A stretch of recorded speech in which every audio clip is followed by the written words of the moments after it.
Hello. Sorry for that little hiccup in the beginning. I had to restart my computer. There was no way to get my camera working otherwise. It was affecting my microphone as well.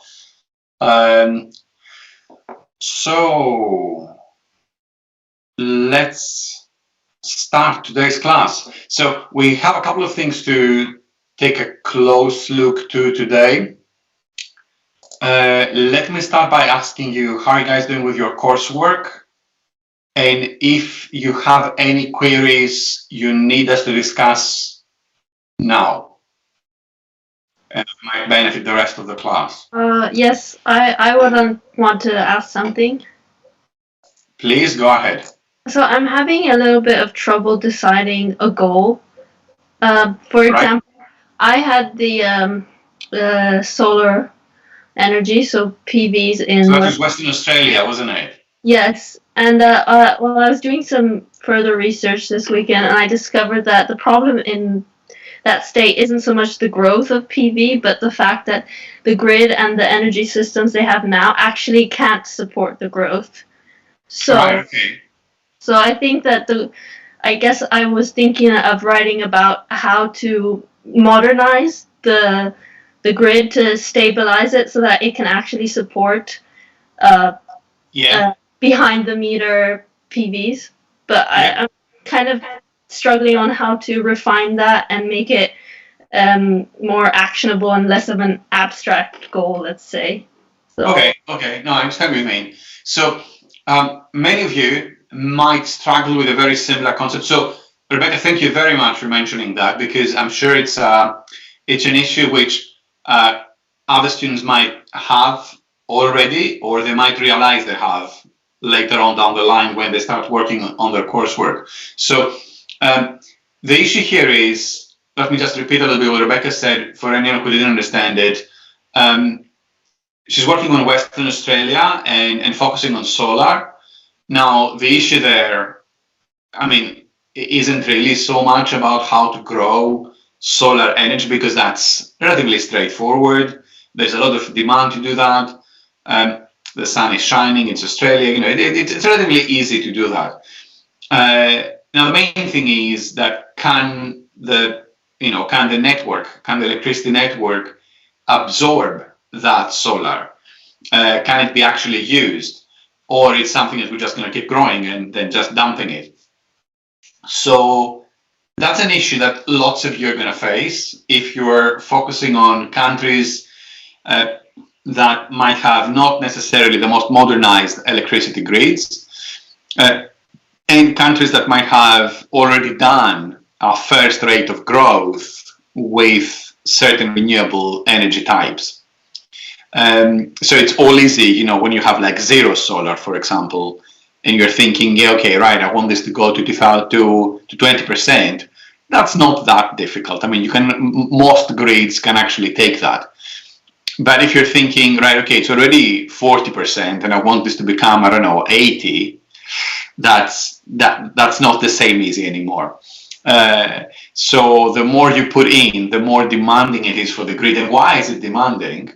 It is demanding because the scheduling, the timing, when energy is being produced, for solar, it's not even exactly random as much as it is for wind. But still, you have variable production. So even in a perfectly, sunny day, production is not stable. It'll be maximum at some point in the day when, the sun is at the peak, and you have as much production as you can have. And it will be significantly lower in the beginning of the day, early in the morning, and again, significantly lower towards the end of the day, towards the sunset. And then, of course, it will zero overnight. It's not exactly zero, but, it's sort of zero overnight. So it's quite important to understand, that impacts the network quite substantially. Plus, solar, you normally install solar in two different places. You might be installing solar. Where would you install solar? Let me ask from the outset. Where to pick? Most of the solar energy installations that exist, where are they normally? Where have you seen solar panels? Rooftops. So rooftops is one option. The other is Solar farm, say like that. Correct. So it's these two options are the main options. Yeah, it's dedicated solar parks. So a large field of land where it's full of solar panels, or rooftops. Now these are two very different setups, and they're very different setups because in terms of connectivity. Yeah, so it depends a lot on where you connect them. So solar on rooftops, you will connect on the low voltage on the distribution network inside an urban area where buildings are. Yeah, that's your normal place. Now these networks, they're not designed for electricity production. They're normally age-old systems. You're talking about grids which are typically designed and built probably about, depending on the country you are, but maybe 30, 40 years ago. Some networks I'm consulting here in the UK, they're 70 years old. Yeah, so they're built just after the war. So what solar panels? Nobody even knew what solar panels were at the time. So let alone having them at homes and producing energy on people's houses. So they're not designed at all for the capability of producing electricity and then sending it backwards into the electricity system. So the challenges there are quite immense. So particularly my big part of my time lately goes into helping distribution companies upgrade their grids in order to make them capable of coping with a completely decarbonized energy system. The other day, our Prime Minister announced, out of his excitement, I don't know if he's going to do it, but that the announcement was that by 2035, that's in 14 years from now, the UK will have 100% decarbonized electricity. It's not easy. Yeah? It's an insane target. It's a very ambitious target. I'm not saying he's going to do it. I mean, he's Boris Johnson, a big liar. So it's not necessarily something that will happen exactly as promised. But it just gives you an understanding of the challenge that these companies have to go through to replace all of their assets. It's not easy to dig down, pull out all of your cables, redesign all of the network again. It's not even just a matter of putting new cables in. I mean, that's ridiculously expensive on its own, but it's not just that. It is also a matter of understanding what kind of peaks you might have in that system, what kind of power electronics you might need, what kind of automations you need. All of that stuff, becomes completely new, and most of these companies don't exactly know what to design for, especially that it's a new system, it's a new understanding of the electricity system today. What will it be in another 20 years? What will it be in another 40 years? These investments have this peculiarity that you put them in the ground, the cables, or you put pylons or whatever. You don't expect to change them in 5 or 10 years or even 20 years. You want them to stay there and keep keep going by the useful life for 50 years or 60 years. They're supposed to last. That is the business model we have behind them. That's the depreciation we go for them, and how they can be profitable assets that can make sense to deal with. Otherwise, the whole business model, the whole business premise of these infrastructures goes, puff in the air. There's nothing there. So it's quite essential then, I would say, for those of you who face such queries, that you realize that you read a lot and you read that, hey, the grid is the problem. Don't hesitate to be quite heavy-handed with how, when you can set a target, right? I mean, you can say, yeah, I want my renewables to be whatever you like it to be, a more ambitious target than the current policy would indicate. But at the same time, try to see what is the problem there for that to be achieved. So how will you achieve that is a big part of your analysis. And that analysis might include things like, if it's an early stage renewable energy development, it could be things like, making renewables themselves more attractive. It can happen. It could be useful in some countries. But for other countries, in other settings where that's not the problem, like in Western Australia, for example, what you need to talk a little bit more about is what kind of cables do you now need? Is it a question of cables? Is it a question of certain regulatory changes that will make this possible?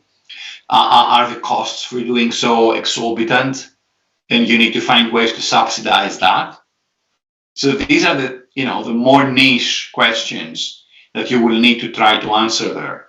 And again, don't get me wrong here. I'm totally understanding that almost none of you is coming from from an engineering background, let alone from a grid design background. So I don't necessarily expect you to know the technical details of what a grid requires to accommodate renewables. What I do expect you to do is that when you read about it, when you find things that discuss the grid's shortcomings, the grid's problems to accommodate such types of energy, then do not hesitate to bring that into your conversation. Yeah, so don't just say, you're right, I'm going to have an amazing target of 100% renewables, and then we're all going to sit here and wait for this to happen, or we're just going to install that many solar panels and that's going to be it.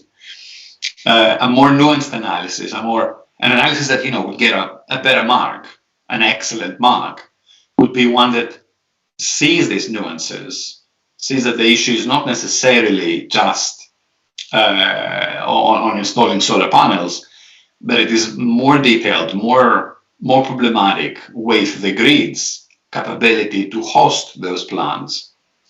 Yeah. So does that make sense to some of you? Or I don't want you necessarily make it too engineering or too technical, because I know this is not your strength. Yeah. This is not the background you have, and I don't expect you to have it. You don't, and that's fine. But you have other skills to put in there in your analysis. Yeah, does that make sense to some of you that might have had this question?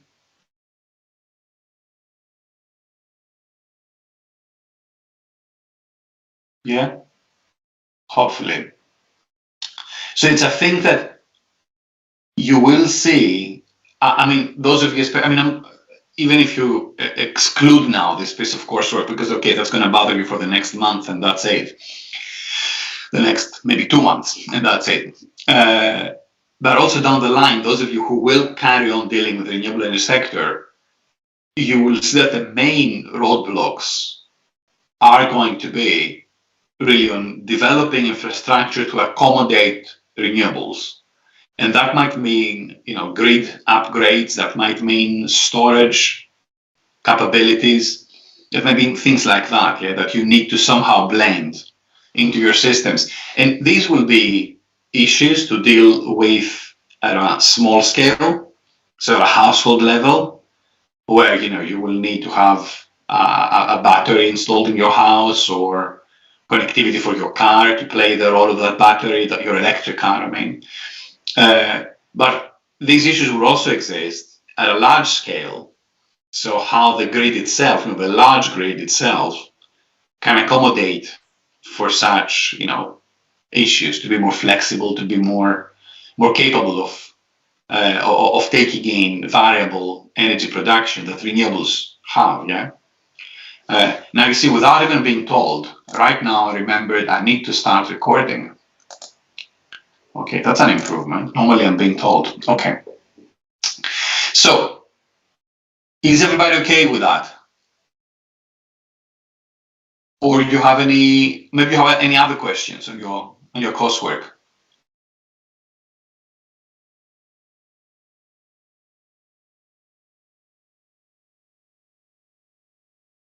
No? Okay.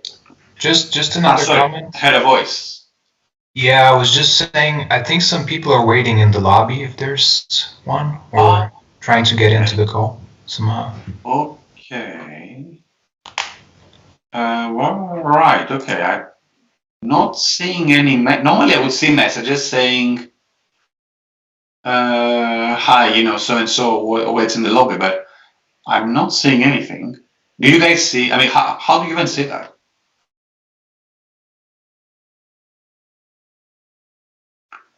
When I go in the chat, where should I go? I'm not sure.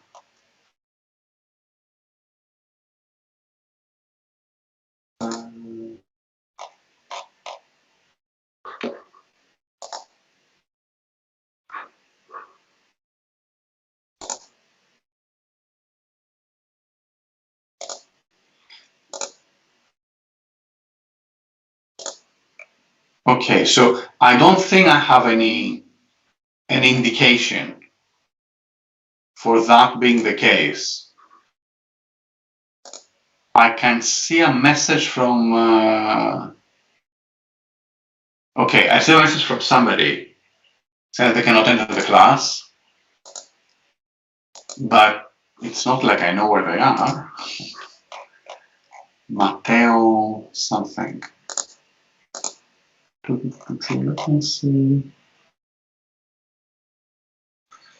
Oh dear.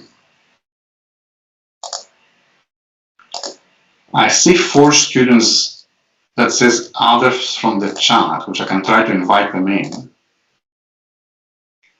Let's see if they will come. Okay. Do you receive these messages that somebody is in the lobby? And can you admit them in? No, I didn't see anybody. Okay. Just from WhatsApp, they were saying they couldn't get in. Right. Okay.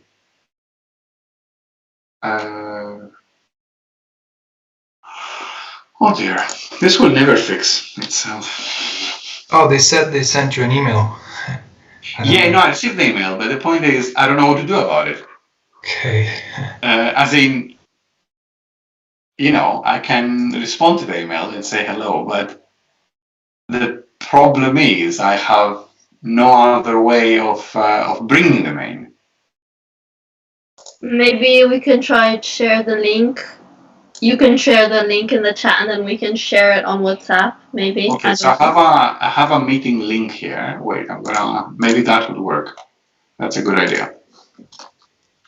So this is what I think is the meeting's link. It's in the chat right now. Hopefully it's the correct one. If you can share it there, that would be ideal. And let's keep fingers crossed that people will join us. So while they're joining us, let me take you to our next slides for today. So I'll try to share my slides. Let me see if I have a clever way of doing it. If I go through here and I say, I want to share a certain window. Let's make it this window. So can you see my slides now?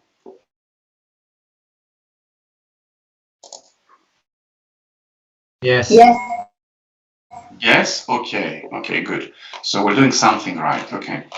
So where have we left it last time? We were talking about hydropower last time, and I think we covered pretty much everything about it.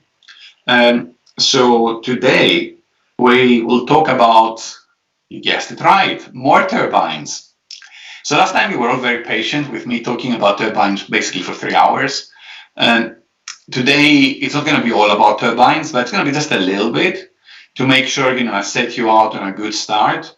And in my opinion, it's going to be about the type of turbines which will and is already revolutionizing, completely energy production. So that is wind turbines. Now, I'm pretty sure that pretty much all of you must have seen wind turbines somewhere in the countryside. Maybe some of you have seen them offshore, either from the coast or some other place. I mean, offshore, they're not particularly, popular in Italy, but they're popular in countries around the North Sea, and recently some installations have started in the United States. So let me get you a little bit through some aspects of wind energy. I mean, with these classes now, mind you, we're not going to be talking into a lot of detail about wind power. It is just, an opportunity for us to see some basics. And then in our next class, we will go to a lot more detail of how these systems work and so on. So for today's class, it's just going to be skimming through. But of course, I'm always very keen to discuss with you any questions you have, any immediate things you want to resolve on that. So with wind energy, typically we have installations which are onshore, like the ones you see here in a wind farm, which is nothing else than a field, really, that continues to be a field, that is usable for anything else you want it to be, for farming or for whatever else it was used before the wind turbines were there. And you just scatter around some wind turbines in specific locations. There's a whole design aspect of that, and where you actually put the wind turbines and where to maximize electricity production. But that's a different discussion. It's a lot more detailed issue. So that's how that could look like, an onshore wind farm. There's plenty of that, pretty much in countries like, in every European country, really, in Asia, particularly in China and in India, and in the United States. This is a very common sight. Now, moving on from that, you also have what we call the offshore wind farms. These are wind turbines which are installed in the sea. Typically, they're, to some degree, they're to kind of close proximity to the coast. But that's not necessarily the case. It's not always. When I say close proximity, I mean, they're normally to something like, 5, 10 miles, 20 miles from the coast. So not particularly far from the coast. But besides that, the thing that matters a lot with offshore wind farms the distance from the coast is one question. And the other question is, how deep is the water where they are? Yeah, that's the main barrier. So why do you think water depth is an issue?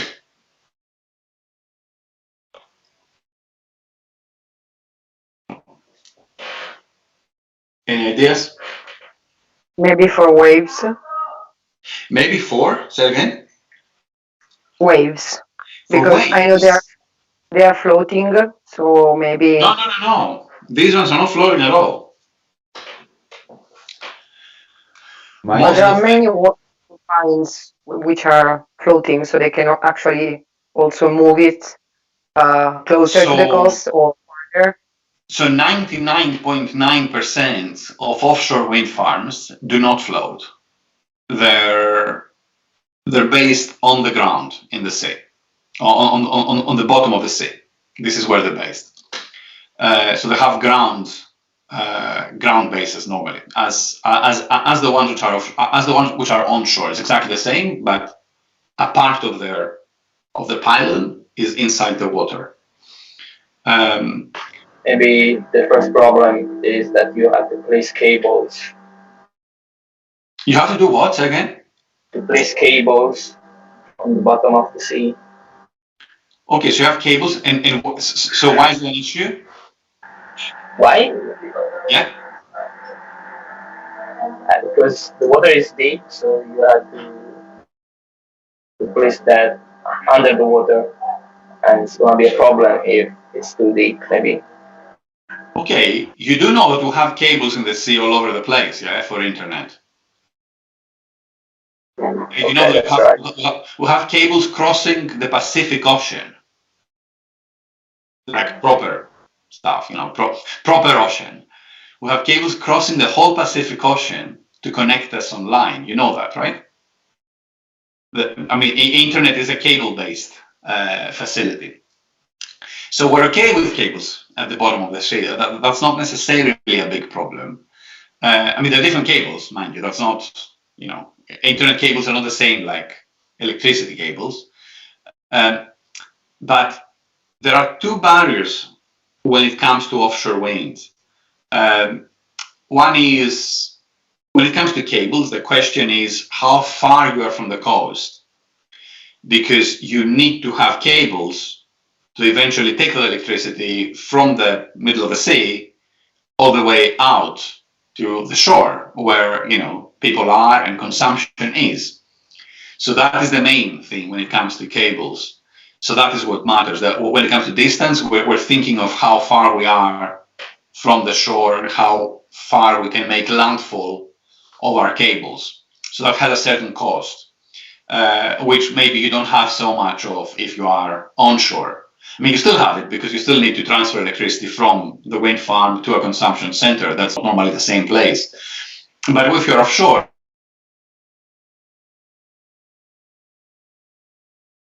that's even more so, yeah.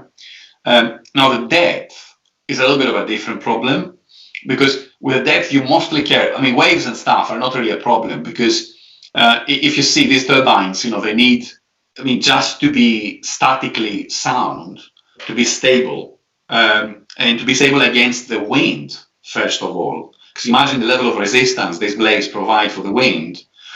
They need to be very well tethered down on the ground. If they're not, then they're going to fall anyway. So the waves wouldn't be a particular problem for that. It wouldn't be a bigger problem, I'm trying to say. So if a turbine is able to withstand the wind, then it's definitely able to withstand the waves. The main thing is that you need a lot of pylon material to be under the water, and then you still need a lot of pylon material to be, you know, at a certain height to be able to harvest good quality wind. So you're increasing the cost per turbine, which can make them very expensive and can make them unaffordable.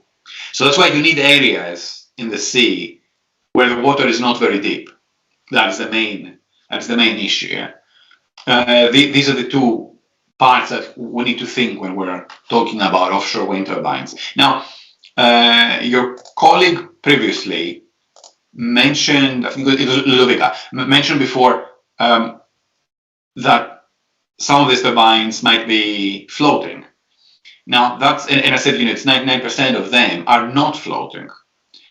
That is to say as well that there are small experimental projects as we speak now which have floating wind turbines. So it's not a non-existent thing. They do exist. Floating wind turbines exist. But it's not like we have many of them. We have a couple of experimental projects right now.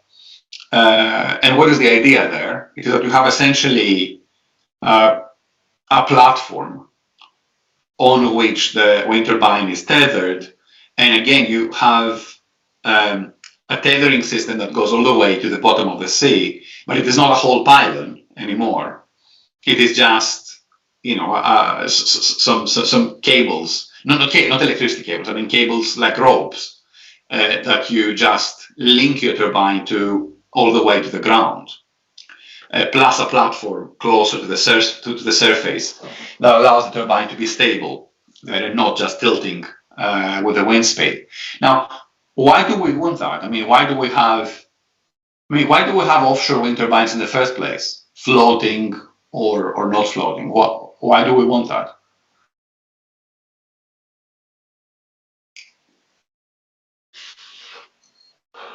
Wind is stronger, or maybe more constant. Okay. So one thing is we might be able to access better quality wind. And what does better quality wind mean? It means higher speed. It's one thing, very important for wind energy generation. And another one is more constant, so less turbulent wind. Now, wind turbulence matters a lot. Why does it matter a lot? So why do we want more constant wind speed? Why is that, you know, why is that necessary? To forecast better the investment, you know, when you know how much you will get through the year, you know how many plants to install. Yeah, I'd say it's even more important for the short-term forecasting, So the investment is one thing, but you could get that by knowing the average wind speed of an area. You could start getting already the financials of that quite well.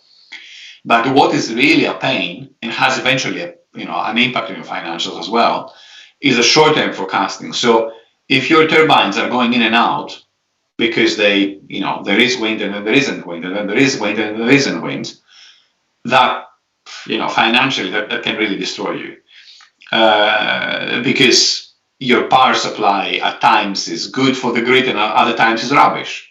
So sometimes the grid will want it, some other times the grid will not want it.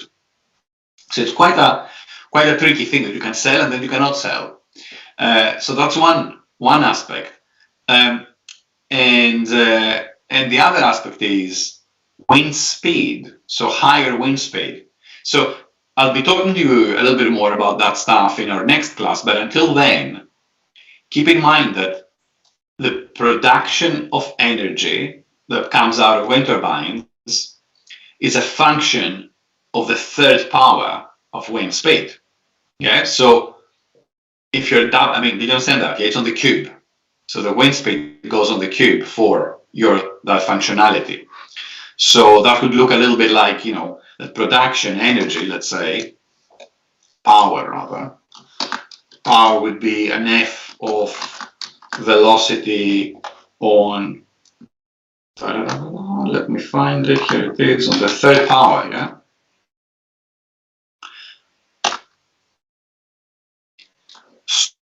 So you will have other things in there. It's not just the wind speed that matters, but the wind speed impacts wind energy production by an insane amount. So what does that tell you is that, for example, if you were to double wind speed, how much would your energy production grow?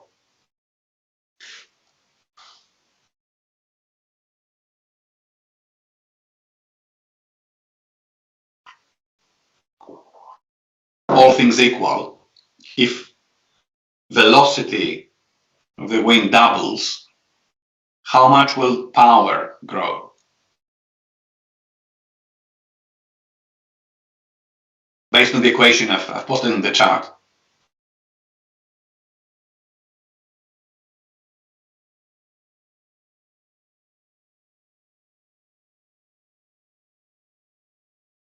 No? Nobody? 8 times. Who said that? 8. Who said that? Sophia. Sophia, raise your hand. So I can find you somewhere in the chat. Sophia Ravazio. Yeah. Yes, well done, correct. So it's 8 times, yeah? Because what you're doing there is you're doubling your wind speed once and twice and a third time. That's what that third there does. So it's quite insane, yeah? So if you imagine about, a wind speed of 5 meters per second and a wind speed of 10 meters per second, in one case you might be getting, 100 kilowatts of power. In the other case, you're going to get 800 kilowatts of power, if that was, an equivalence there. So it's mad. So even tiny differences in wind speed, which are very normal, by the way, there's nothing, the wind is not constant as in, all the time, nowhere. But even tiny changes of wind speed, they really mess up completely the power production. So if you can have somewhere a little bit more stable wind, a little bit more constant wind, you definitely want some of that. It totally changes your ability to produce power, your ability to be reliable to the grid, your ability to play in the market a little bit better without having crazy risks that you might not manage to perform. So it's an extremely important feature. So that's one thing. And the other one is what you said before about cabling. Now, in addition to that, we also consider going all the way out, with floating wind farms. So that's a little bit more crazy. Yeah, it's a little bit more crazy. Why? Because you don't anymore do, the standard engineering of, tethering your wind turbine all the way to the bottom of the sea. but you start doing funny infrastructures that might hold the wind turbine floating. It's a little bit more demanding from an engineering point of view. It's more demanding. Now, why do you think we do that? Why do we need that? Maybe it's a matter of space too. Matter of space. What do you mean? Like the soil can be used for other activities, and in the sea. Yeah, of course, in the sea you can, fish, so do fishing, etc. But maybe in the sea there is more space. I don't know. Okay, there is an element there, not so much for the bottom of the sea, because the bottom of the sea we don't really do much about, or we don't really use it very much, and we better keep it this way. By the way, there's a big trend now for looking for mining operations at the bottom of the sea, which is a nightmare scenario, destroying completely any aquatic life. Yeah, in fact, I think that maybe, I don't know if wind turbine offshore can be damaging for the seabed and for the ecosystem, maybe. It can do a little bit of damage, it's true. Whenever you have a major installation on the bottom of the sea, you will make a little bit of damage, that is true. And you also make damage, whether floating or not floating, with the cables. Because when you lay cables down on in the sea bottom, in the seabed, you will anyways cause some damage to existing aquatic life there. It's not as much as digging. It's not that level of damage. Digging for mining, which is extensive space that you will do that, but still, it's not a good thing for the bottom of the sea. Definitely not. The question is, why is better to have the floating one? Yeah. For what I know, being floating, they can actually move them so they can gather wind. If there is, for example, more wind in, 5 kilometers away from that point, they can move them and they can turn them around. So if the wind is coming from another direction, they can turn them around to get there. It's like optimal. Okay, let's have a go on that. So what's going on is that wind turbines, first of all, when it comes to direction, wind turbines can turn by themselves. So even onshore wind turbines, which are the most, kind of tethered really on a rock, the top of the turbine, so if I go in my slide somewhere here, so this part of the turbine, the upper part of the turbine here, if you can see my slides, that part can rotate 360 degrees. And it rotates automatically. So as soon as, because it has a system where the wind farm detects where the wind is coming from, and so it rotates in order to maximize production. So this is happening anyway. What the major benefits seem to be when moving to floating systems is that there is a possibility, once the designs are a little bit more, more robust and more mainstream, to save on materials. So to save on the part of the pylon that normally would go into the sea, that part you don't need anymore, because you have less expensive just tetherings, cables and ropes and things like that, which are less expensive than having a stainless steel pipe, which is enormous, by the way. This is really big. It's difficult to appreciate how big these are from pictures like that, because you see nothing next to them. So that's one aspect of that. The other is that we seem to be getting way better quality winds if we go into deeper seas, into far off the land, in areas where the wind can blow a lot more freely. In the little experiments we've done so far, and like I said, there aren't that many of such experiments, we now understand that wind production in these areas is way better. It's not a small level of better. It's really a whole other game completely. So that's where we are with that. It's a significant difference in terms of energy production that we can get. I see there was something in the chat. Let me try to see. Here it is. So a couple of questions. So Maria says, corrosion and maintenance are costs one cannot ignore, correct? So probably you mean that, you know, when you're offshore in a more saline environment, you will have higher corrosion and you will need, you know, to spend more on maintenance. This is absolutely true. Because a saline environment is not particularly friendly to stainless steel, obviously, or to any other of the electronics that you have on these turbines. We seem to be doing relatively well with that, but it is increased costs, no doubt about it. There's also one more thing which is equally important. My turbines picture here when you're going offshore. Now, like I said before, I'm not sure how easy it is for you to understand that, but let me try to give you some figures. So can you see my mouse cursor? Is it visible? Hopefully, yes. Yeah, can you see it moving around? Yes? Okay, good. So let me say then, so I mean, it's not necessarily the case with these particular turbines I'm showing you here, which is just a, you know, a stock picture, a picture from the internet. But modern offshore wind farms have wind turbines which are really insanely big.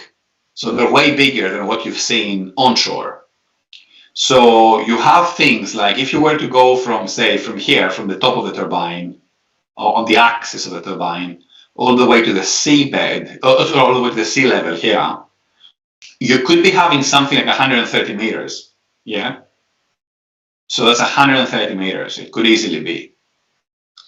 So at that kind of height, imagine what's happening here at the sea level when you have waves. Yeah. So you have, let's say, a stormy sea day. Happens a lot when you go offshore. So the sea here could be going up and down because of waves easily 4 or 5 meters. That's not, you know, that's nothing crazy about that. That's totally normal in the open sea. So 4 or 5 meters up and down. Now imagine that this turbine has a fault, has something that somebody needs to fix. So somebody needs to visit the turbine for maintenance purposes, you know, to change something, to make it work again.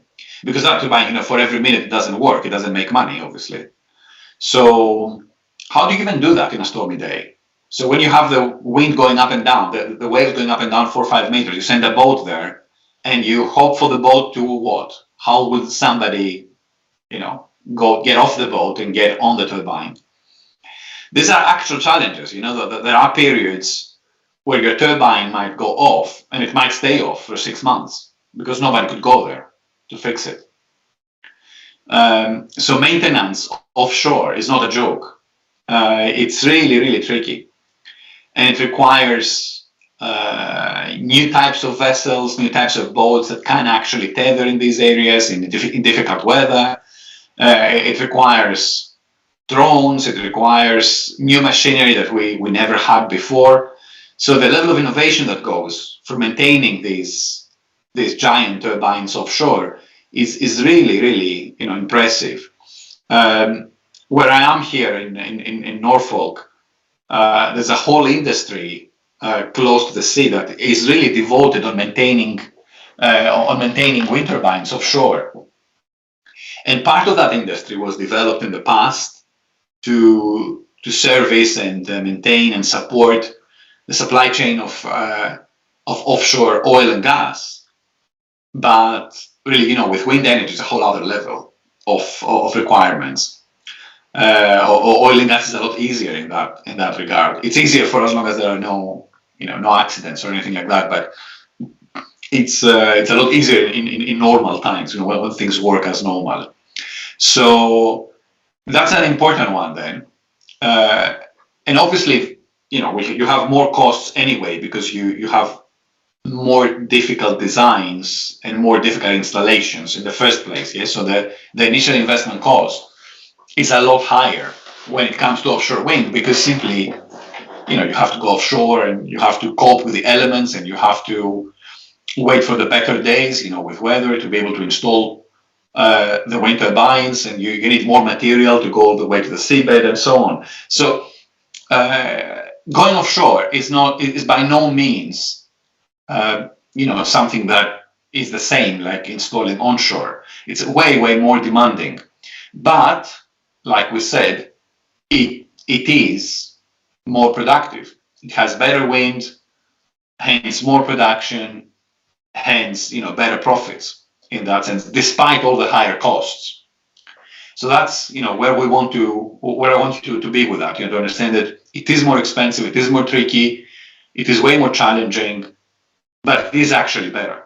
If you have an industry that is mature, that has managed to learn and improve and develop the right equipment that can actually cope with these environments, it is actually more profitable in reality. So that's a little bit of some thinking when it comes to wind and where we go with onshore and offshore.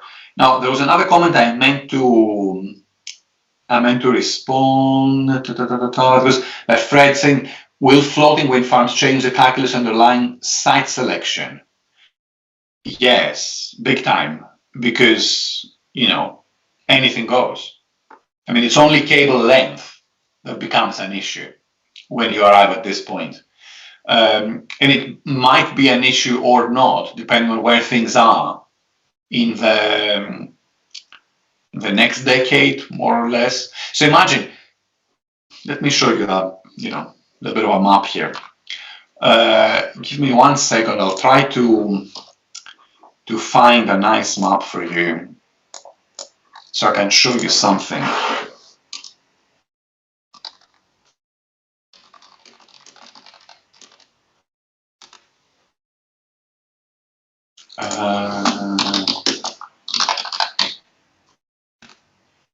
If I can find it now.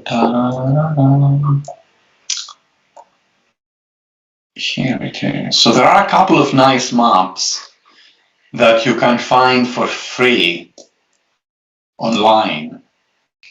And they can give you a completely different understanding of what kind of window you have, basically, anywhere in the planet. I'm trying now to find the link. I mean, I'll share with you one link now, just for you to see, a little bit what's happening in the North Sea. Just roughly, it's not necessarily the best map available. I'll find you something better later on. So if you click on the one I've sent you,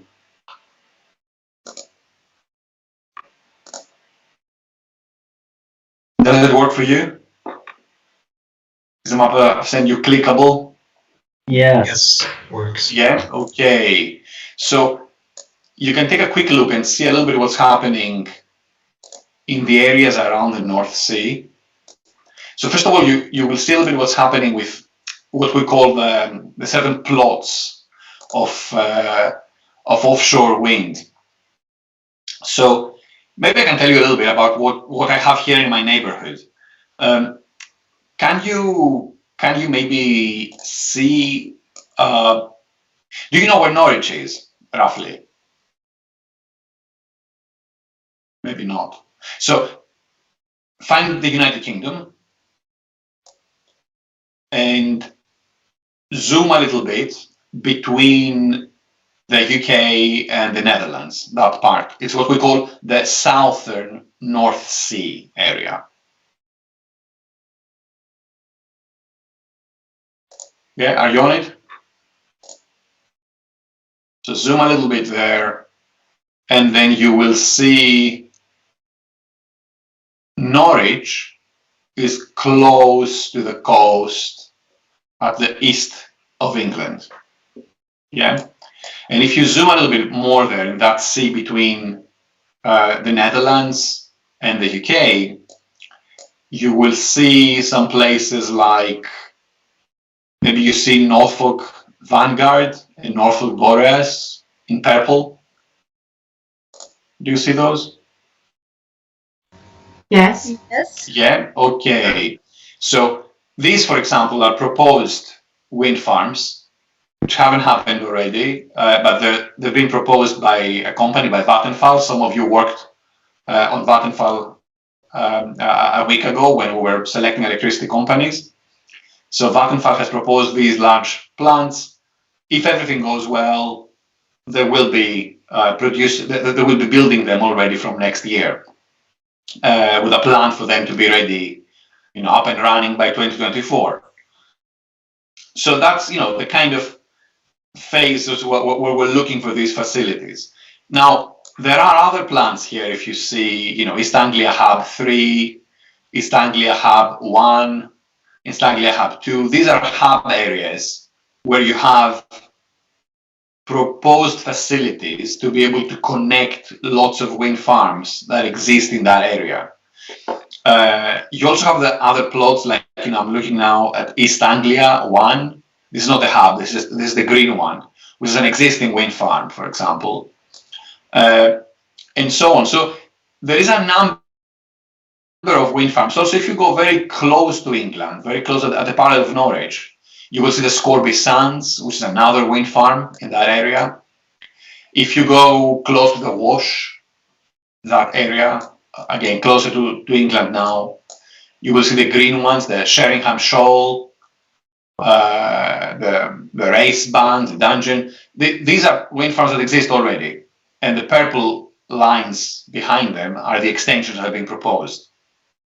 So these are existing wind farms. Now, an important thing I want to mention is all of this area has developed offshore wind quite well for a few reasons. Yeah, one reason is that you have very shallow waters. I don't know, have you ever visited this area at all? Has anybody of you been in this area of England? Anybody with experience in that particular part of the world?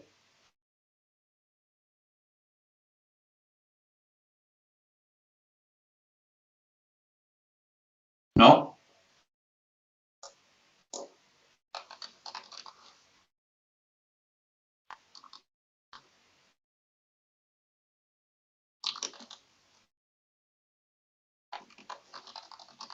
Nobody. None of you has been here. Wow. Did you know that you can actually visit? I mean, I know you cannot anymore. It used to be with the Erasmus program that a few students from your program used to visit here at the University of East Anglia. Anyway, it's not such a beautiful area. It's all right. Italy is better, to be honest. What matters to me to say here is this is an area where you have expansive beaches with very shallow waters in the sea. So it's extremely shallow. So you could be walking, inside the water, and you could be walking for, a few miles, and the water doesn't get above your head. So the first miles offshore are literally 1 or 2 meters deep. And then at some point in the biggest depths, you could be getting something like, 20 meters or 15 meters or something like that. So these are very, very shallow waters here, which makes the installation of offshore wind, very easy, practically very easy. That's one aspect. And the other is that from a regulatory standpoint, it hasn't been particularly easy in the UK to build onshore wind. So it was about 10 years ago, a little bit more maybe, when the Tories came into power. The Tories is the Conservative Party in the UK, came into power. And at the time, there was almost a cultural war against onshore wind.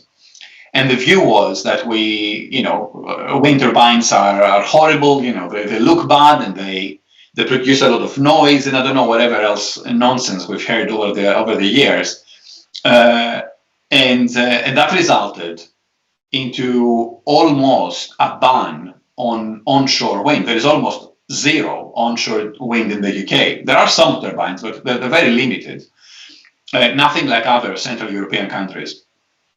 Now, that essentially was a result of allowing local councils around the country, like local governments, municipalities essentially, object to the installation of such facilities.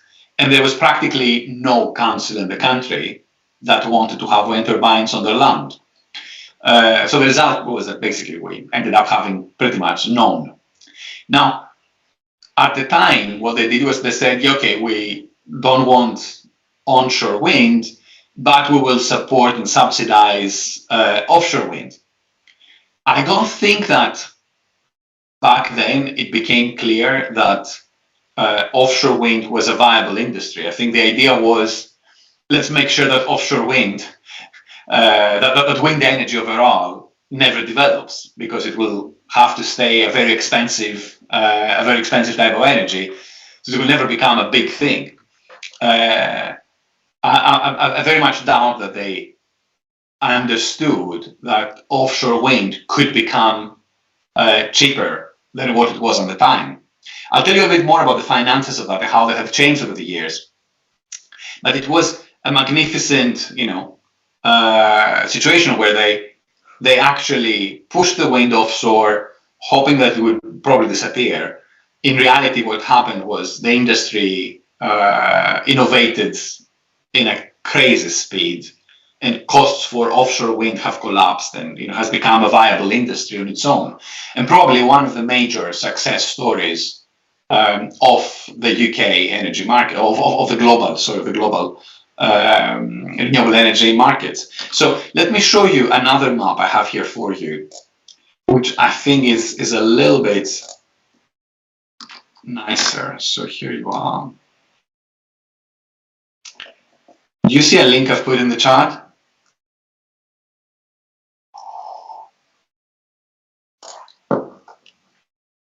Because I want this to feed a little bit into our conversation of what we expect to see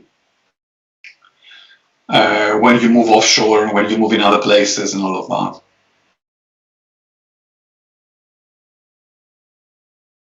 Have you got it? Yes. Yeah. Yeah. Oh, cool. So this is the one I wanted to find earlier on, and I couldn't initially. So here it is. What you have here is essentially live wind speeds in certain areas, and you see the color coding here, and you can also see the lines that help you understand the kind of wind speeds you get. Sorry, we don't see the map on your screen. No, you're not, because I've just shared a link with you. Okay, yeah, thanks. Actually, you know what? I could do that. If you prefer it, maybe I could do that in order to show you a little bit more of what exactly I'm seeing in each occasion. So maybe that would be easier. So here's the map. Can you all see my map now? Yes. Okay, good. So what I'm doing here, I have zoomed out big time. The colors on this map are not particularly helpful. So if you cannot find what we're seeing here, so this is the United. Do you see my mouse? You definitely can see it. So this is the UK here. This is Norway. Yeah, this is the United States here, and Canada, and this green and yellow swirl in the middle here is the North Atlantic. So let's see a little bit what's happening here. So with colors indicating wind speed, what I want you to see is that the normal kind of light purple colors indicate very low wind speeds. So that what you see right now in continental United States, for example, and a lot of the continental Russia and Asia, these purple colors indicate low wind speeds. And if I were to zoom a little bit and go, so now I'm zooming and I'm going to go in the North Sea, for example. So here I am. It's the southern North Sea that I'm looking at. So that's between the UK and the Netherlands here. Yeah, I can zoom a little bit more, and you can see here we have wind direction coming from the north. That's why it's quite cold today. And you can see also if I click somewhere here, I'm getting the specifications of the directions of the part here, the direction of the wind, and the speed of the wind being roughly 23 knots in that area. So I'm going to close that. So you have wind speeds here which are around 23 knots. If I were to go onshore here, say somewhere in Norfolk, the wind speed is 11 knots. So it's less than half than what it is offshore out here, yeah? Here it's 25 knots, depending on where you click exactly. And here is 11 knots. Significant difference. So that's a first thing for us to keep in mind. Yeah? Offshore, you get wind speeds that are unimaginable onshore. That's the first thing that matters to us. Let's see now another thing, that in certain locations, wind speed is crazy fast. So let us go a little bit off here in the Atlantic. I mean, these are difficult areas. Yeah? You wouldn't necessarily want a wind turbine, a wind farm here. So I'm now outside in the North Atlantic, pretty wild. You won't build wind farms there. But wind speeds of 40 knots here. So another doubling. So if you could have a wind farm here and produce wind energy here, you would be talking about producing dozens of times more energy than what you would produce at rural Norfolk onshore, yeah?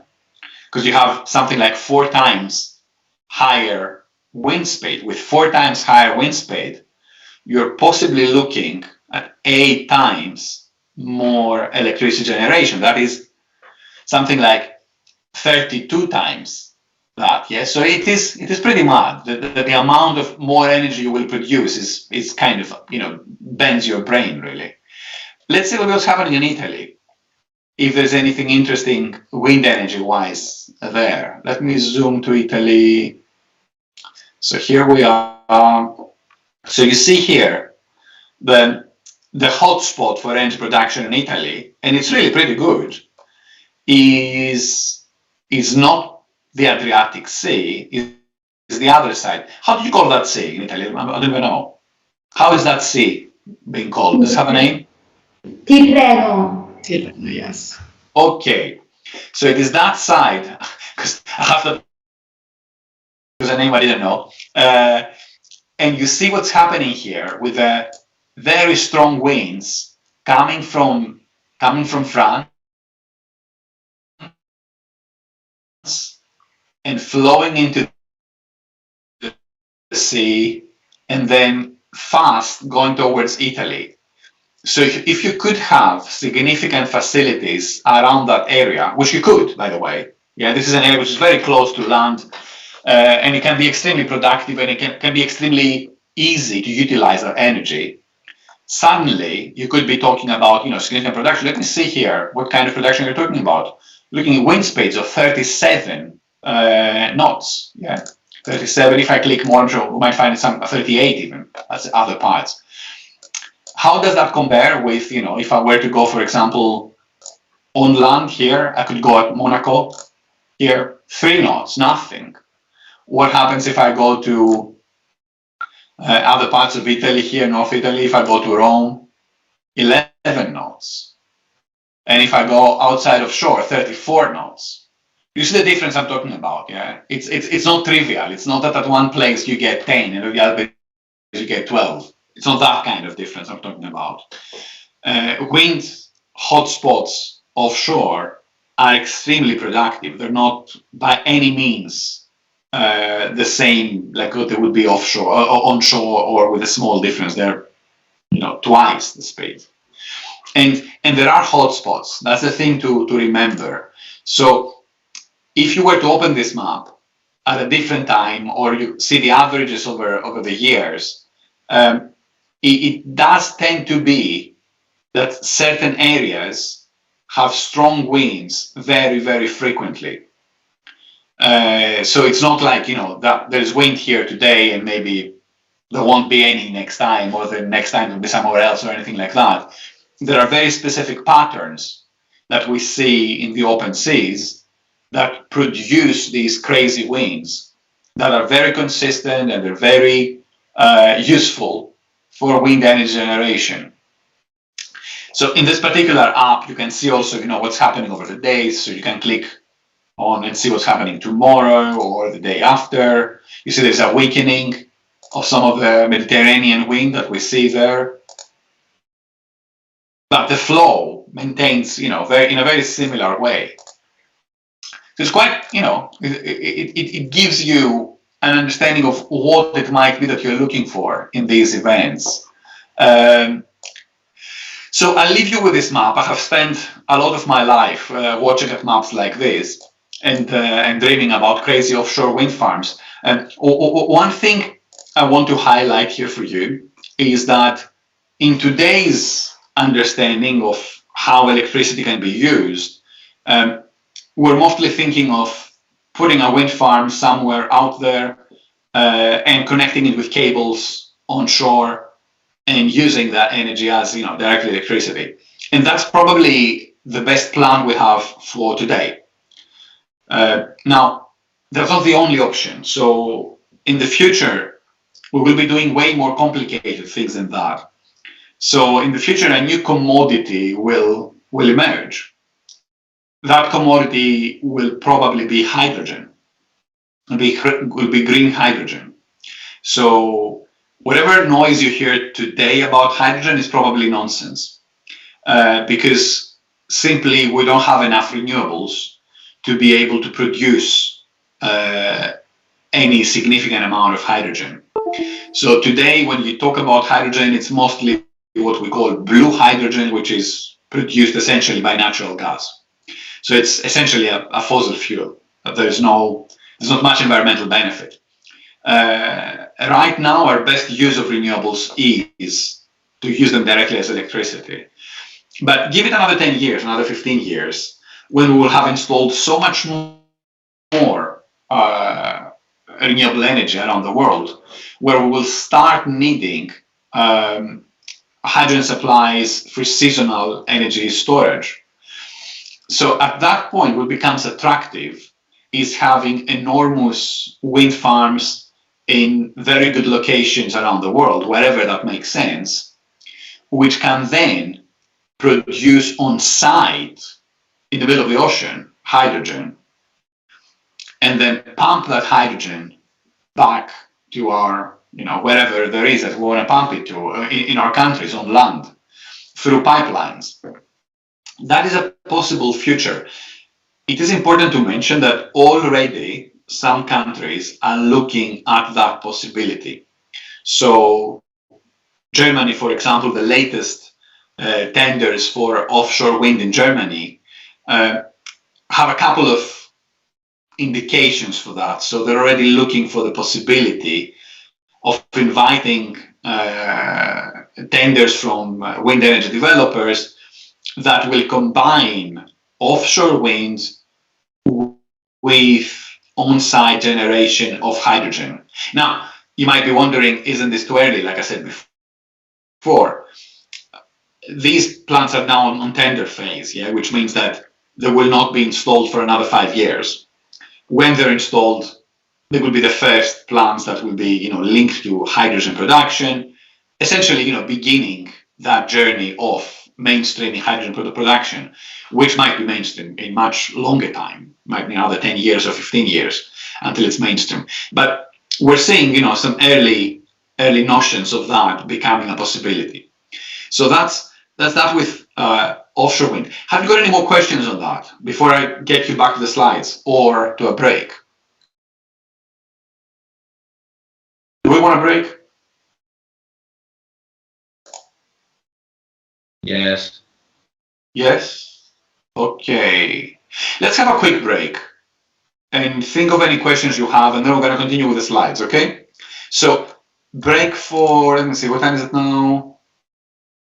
Let's come back at quarter to 3 for you. It's true? No, quarter to 5 for you. Wait. To 5, yes, to 5. Yeah, I took it the other way around, yeah. Okay. Okay, thank you. Okay, talk to you in a few minutes. Okay, bye.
Okay, hello. So, welcome back. We will now continue the class. So, what I have for you is, let's see a little bit. So I'm not sharing slides now. I will share them immediately. Here it is. Okay. So let's go back to our slides, and I'll continue with showing you a few things about wind energy, and we'll carry on the conversation about it and about other things that we need to cover today. So I've showed you so far onshore wind turbines, offshore wind turbines, and I haven't showed you this one. What is this? Have you seen these guys before? Have you seen these turbines before? Never. No. No. You're very I've seen them, Professor. I've seen Yes. them. You have? Some of you have them. Okay. So these are what we call vertical axis wind turbines. And really the axis of the turbine is this thing, is the axis where the rotation happens, the center of the rotation, yeah? The axis of any rotary motion. So the axis of this turbine is vertical. That's why we call them this type of design. We call it vertical axis wind turbines. And you might hear these ones being called horizontal axis wind turbines. So with both cases, it's really a similar type of design, but in reality, the one that is very dominant in the market is the horizontal axis wind turbines. These ones haven't really made it very far, and the main issue is reliability. So the main issue is that they seem to be very prone to damages from strong winds. That is particularly the case because the axis is bearing more weight of the turbine and more of the vibrations that the wind is giving it. So the resulting reliability performance is not great with these turbines. So they do suffer. And as a result, they haven't really made it in the market. They haven't provided enough support for that. I'm just having them here because in some ways there are two designs that you need to know of, that they do exist. So the vertical axis wind turbines look like this, or they look a lot uglier like this. It's nothing that you need to be very aware of, only that they do exist, but they don't exist big. So they haven't made any significant impact in the market. And probably I should add that I don't think they will make any significant impact in the market. So that's that for the standard designs. Now, the principles here are very basic. Wind blows on wind turbine.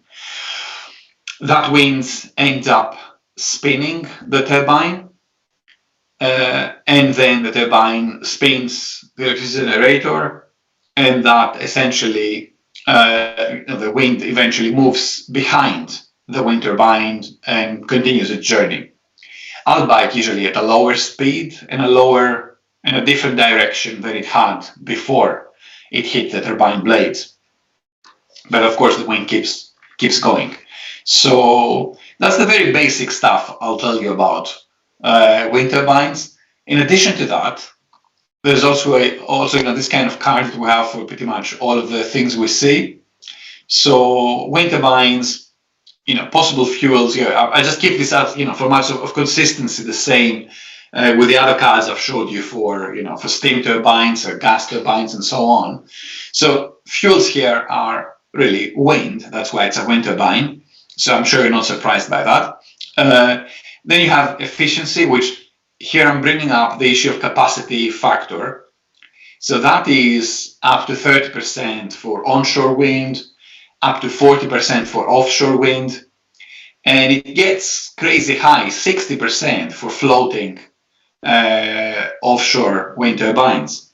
Now, I'm a little bit conscious that maybe some of you don't really know what capacity factor is.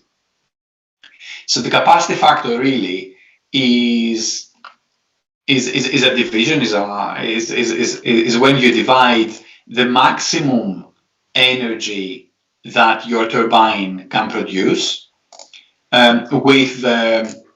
Am I still sharing my screen? Yes, I am. Yeah, okay, I'm still sharing my slides. Okay, so capacity factor it's not a measure. It's not just a measure that we have for wind turbines. It's a measure we have for pretty much all energy installations. And what that measures is the division between the actual energy that your system produces, let's say, in a year, divided by the nominal output, the nominal maximum output that that system could have. So if I were to show you this one, can I show, do I have any way of writing for you here? Do I have a kind of a blackboard where I can write? No idea.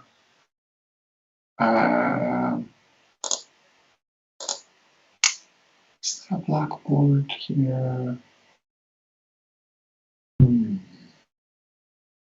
Okay, guys, I don't really see a blackboard here. So I'll just write a little bit of an equation in the chat. It's not going to be exact, but I think it will explain a little bit what I mean. So I'll take you this here, and we're just going to go back in the chart. So it'll be here. So the actual energy that's being produced, let's say in a year, that is measured. Yeah, there's nothing too complicated about that. The wind farm is installed, and you measure the production of energy that it has, cumulatively in a year, and that's that. Yeah, so it's essentially the cumulative energy production in a year divided by the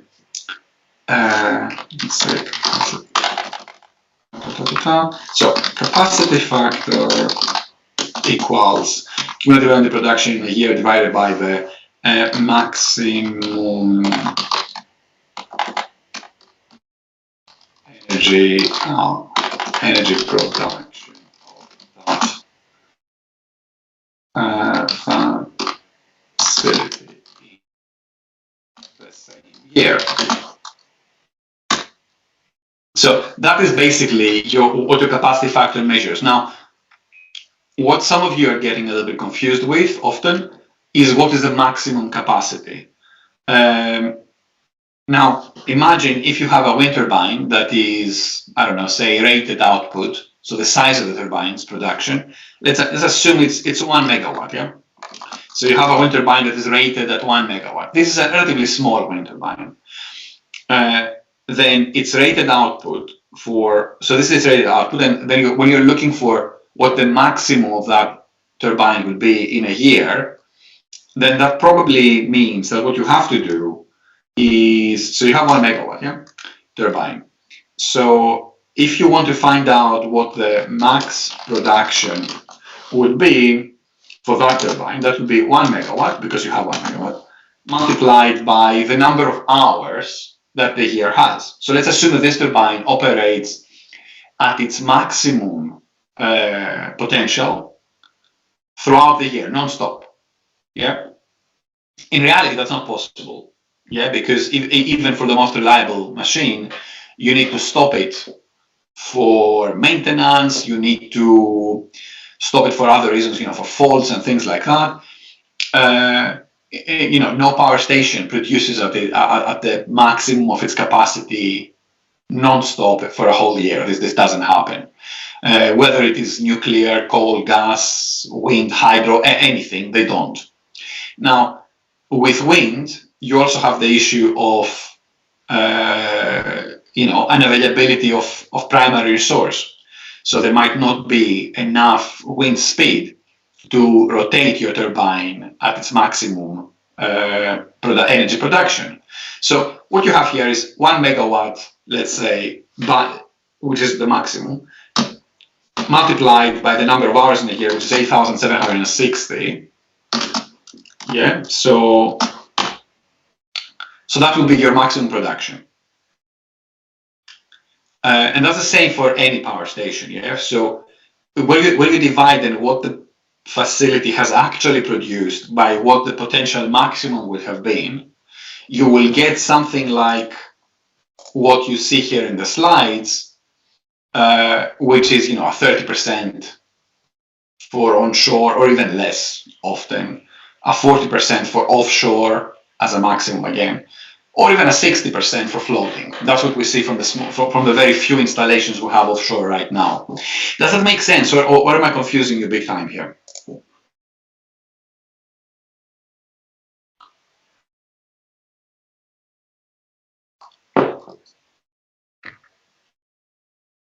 Is anybody confused, having no idea what I'm talking about? No idea what capacity factor is, for example?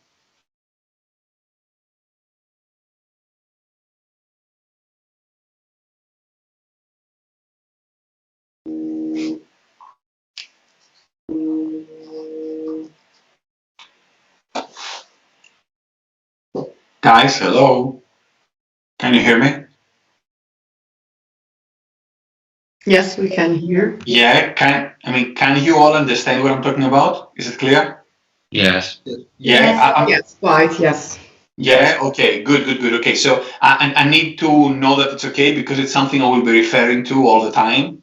So if it's not clear, I want to make sure we clarify it now, because otherwise when I'm talking later on about capacity factors overall, you will have no clue what I'm talking about. So it's good then that you get it. If you don't, even if you're too shy to ask now, please drop me an email and I'll do my best to explain it in multiple different ways. So I have one question.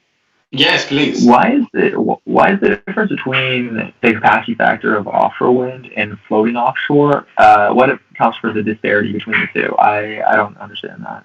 Okay, so first of all, to say this is only, this data, actually these numbers, put it like that, rely only on what we know from industry practice. There is no reason why theoretically, onshore has to be 30% and offshore has to be 40% and floating offshore has to be 60%.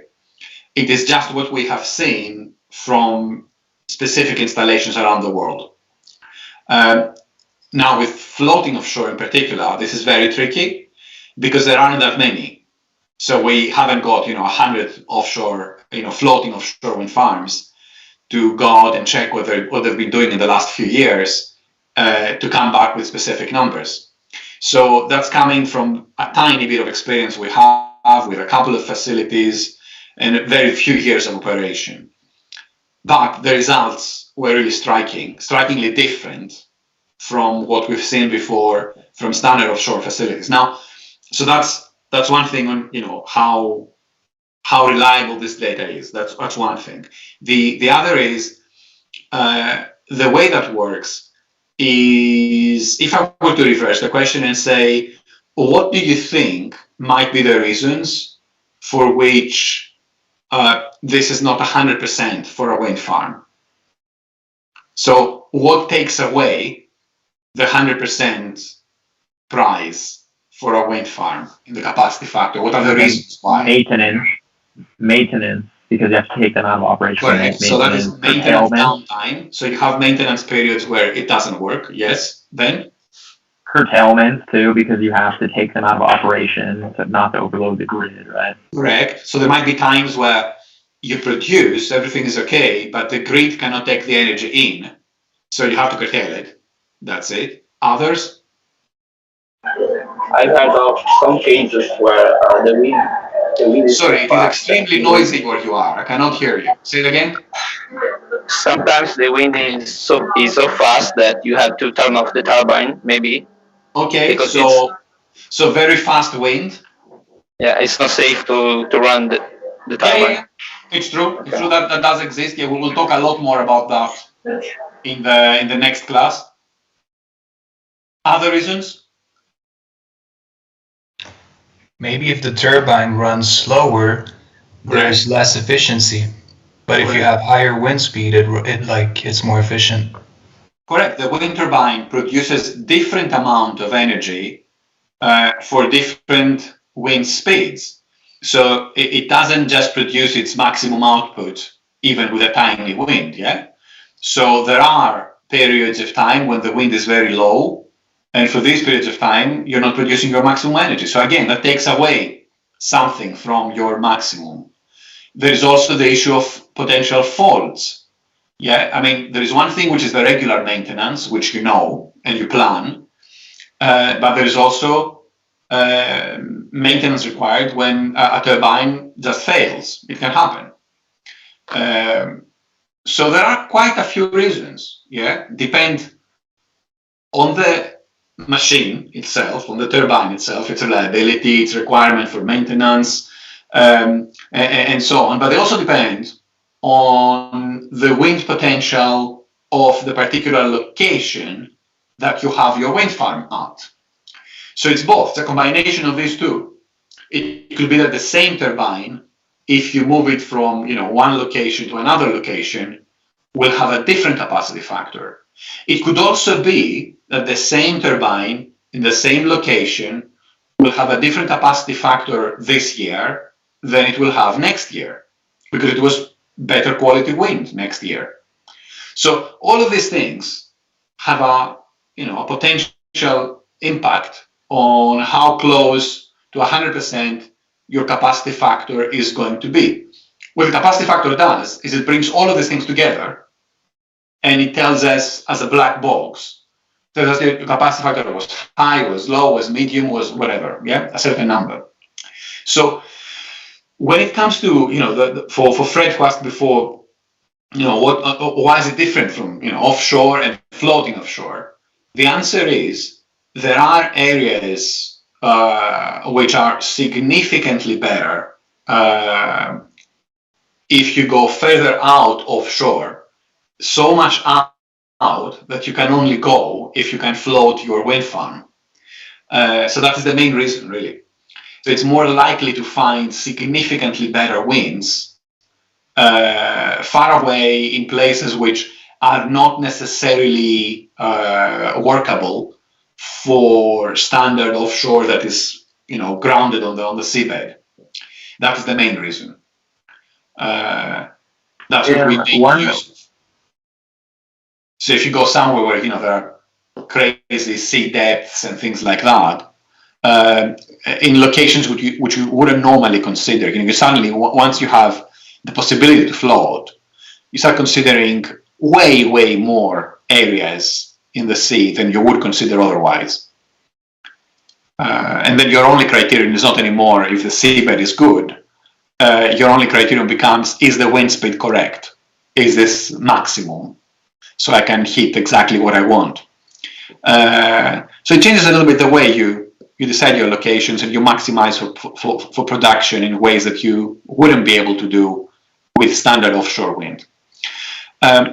What about, sorry, just one quick question. What about transmission loss, though? When you move those wind farms way out, what about, the rate of transmission loss as compared to those that we might find closer to the shore? I see what you mean. This is not a significant part. I mean, there are some losses on the cables, but usually, you wouldn't be thinking of anything more than 2-3%. Yeah, it's not anything too crazy. So if you see the difference in capacity factor, it totally overshadows, the potential transmission losses. There's an issue more on the profitability, because if the capex you need is way higher when you go all the way out, because of course you need longer cables, so that is the cost that increases quite substantially. But in terms of actual energy production, it's significantly better. So okay, thank you. Yeah, that makes sense. Good. So then the next thing is your startup times. So there you're looking for, rapid, but obviously it is stochastic. So it depends on whether there is wind or not, yeah? So once there is wind, your turbine will produce energy and will very soon reach its maximum output and all of that. But without that, without wind, then you won't. So it's not exactly rapid in the same way that, I don't know, say hydropower was rapid, which is a lot more reliable. Then there is use, so what you're going to use it for, and that depends a lot, on the type of energy, so whether you're onshore, offshore, or floating. So if you are very confident about having a lot of wind energy in your system, then it could be very much baseline, covering base loads. If it's very random at that day and very tricky to predict, then you might be not trusting it as well. Depending on the regulator, on how the regulator sees that. Yeah. So typical capacity here, and that includes existing installations plus what's coming up. We normally see turbines on land, onshore, which are roughly between 2 and 4 megawatts. There are some bigger ones, but most of them are, in the installations in the past years have been around 2 to 3 megawatts. Some of them are 4, some of them are 5, but that's the kind of sizes you normally see. They're bigger when you go offshore. So offshore you have turbines which are 5 to 12 megawatts. And that the larger in size as well. It's not only the generator that is bigger; it's also the turbine itself that is bigger. And there are at present there are hints and prototypes that are between 14 and 27 megawatts. So that is, to explain this a little bit, what's happening here. The first thing is we have actual working prototypes of 14 megawatts right now. So that's one thing. We have installed prototypes that produce 14 megawatts. And we also have hints that companies are already designing turbines of up to 27 megawatts. What I mentioned before was that there were two very interesting innovations coming out from the latest tender we saw in North Sea in Germany. And one thing I mentioned before was that idea about producing hydrogen offshore, and then instead of shipping back on land, electricity with the cables, instead shipping, gas, hydrogen gas, with pipelines. So that was one thing I mentioned before. And there was a second one, and that was that one of the winner of the contracts in the latest auction is mentioning that they're hoping that they will be installing turbines of up to 27 megawatts each. Now, that is not for installations that are going to happen, like I said, this year. That's for installations that will happen in the next 5 years. So that gives you a little bit of a scale of what the industry hopes to be achieving in terms of turbine size in the forthcoming, in the near future. And that has been growing, dramatically over the last few years. It hasn't been a static thing. When I started working in this sector, about 20 years ago, I was mostly seeing in the countryside, onshore, of course, at the time, turbines which were usually about 400 kilowatts up to 600 kilowatts. That was the norm. And in a couple of decades, we're talking about turbines which would be 12 megawatts, and that's standard. All new contracts that go offshore now are about that level. They're more than 10. So they have grown in about 20 years' time. They have grown by about 20 times. Not a trivial change. And when you have that kind of change, essentially you guarantee significantly better scale economies. So that's partly why new turbines are so much cheaper per energy installed than what we had a couple of decades ago. Last thing here is installation time. That is also quite important. How soon we can have a wind farm out there working for us. That's typically 2 to 4 years, but there are complications there. If you're offshore, particularly if you're in deep waters, that could be even more complicated. There are licensing issues, permits, and all of that. Again, making a picture which is not as straightforward. I don't want to be, but 2 to 4 years sounds decent, for most large projects. Have you got any questions so far before I take you to completely other things? I just wanted to ask Professor if I can, the impact that, this kind of planning of wind turbines in offshore settings, how much it may impact on, on the maritime rules, or if it is part of the discussion, or they, they draw the plans in a way that they allow still commercial use of the water. That is a very good question. Well done for pointing it out. So depending on the licensing scheme that you have in every different country, you might be seeing different levels of problems. So let me be clear here. If you have, let me go back a couple of slides where I had the pictures. If you have turbines like that, and to mention as well that, the bigger the turbines, the more the distance you need to leave between them. So as we're moving into a situation where turbines are really ginormous, they have bigger gaps between them. Now, one might be thinking that, right, okay, but can you actually get a large boat between them? Normally you can, like, in theory you could do it, but most wind farm operators would not like the idea. And they wouldn't like the idea because there's always the danger that in rough seas, your boat might end up crashing on the turbines with damages both for the boat and for the turbines. So it's not a good output. There are also issues about fishing boats and whether they can go around there.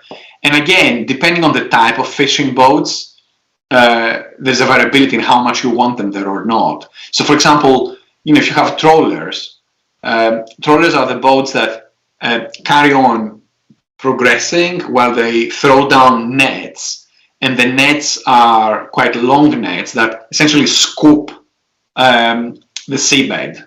So they're very long nets that touch all the way down to the seabed, and they pull with them everything that they see in the water. Yeah, so they scan a very large area. Now, if you have trawlers are notoriously dangerous for cables.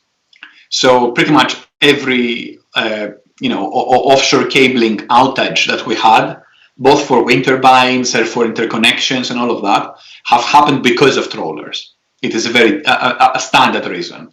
So trawlers you would never want to be fishing around your turbines. Now, isn't this kind of fishing illegal? Sorry, say it again? Isn't this kind of fishing already illegal? There are lots of illegal things in this world, but they're still happening. They're not illegal everywhere. It would be good if they were illegal everywhere, but they're not. I have very recently been hearing about a lot of trawlers fishing in the North Sea, in the Channel. So that is in the area between the UK and France. So if I show you a couple of things here, so I think I'm not sharing this. Let me share it now. This one. So I shared the link with you before for this one. So can you see my map now? Yes. Yeah. Okay. Good. So it's particularly in this area around the English Channel, as they call it, that has been an area where trawlers have been identified. It's not necessarily the most legal thing to do, but they do it. And lack of regulatory enforcement means that they do it and nobody will do anything to them. So there's no enforcement in these areas that is very easy to deal with. So I believe it was Greenpeace, but I could be wrong about the name of the environmental activist organization that was out there. And what they were doing, they were throwing boulders of, boulders meaning, like very large rocks inside the sea. from their boat with the pure intention of destroying the nets of trawlers. So the idea was we're throwing these stones in there, so once their nets get caught up in these rocks, they will essentially destroy the boats, they will destroy the nets, they will cause severe damage for these guys. And we do it intentionally to make sure they cannot use trawlers in that area. So I'm trying to tell you, that the fact that something is illegal, don't bet that it is enforced, particularly in the open seas. There is very light law enforcement. It's not so easy. So that's that. Now, coming back to the previous question about maritime routes and all of that, saying is this actually good as a system? It is quite tricky. It can be quite tricky. So if you have all of this area I'm showing you here full of wind farms, you gradually start restricting quite severely potential maritime routes. So, for example, let's take a very classic one. Yeah. So if I show you here, oh, by the way, the large 14 megawatt prototype turbine that I talked to you about before is here. Do you see the Heliade X 12 to 14 megawatt prototype turbine that I have here? That's where it is located, outside of Rotterdam port, outside of the Hook of Holland, as they call that area. That is where it is installed. So what I want to show you here is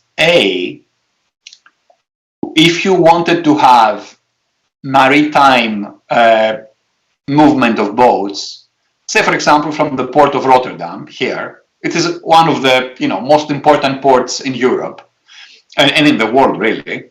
So you have boats moving away from here, from the port of Rotterdam, and many of them would be going to the port of Harwich.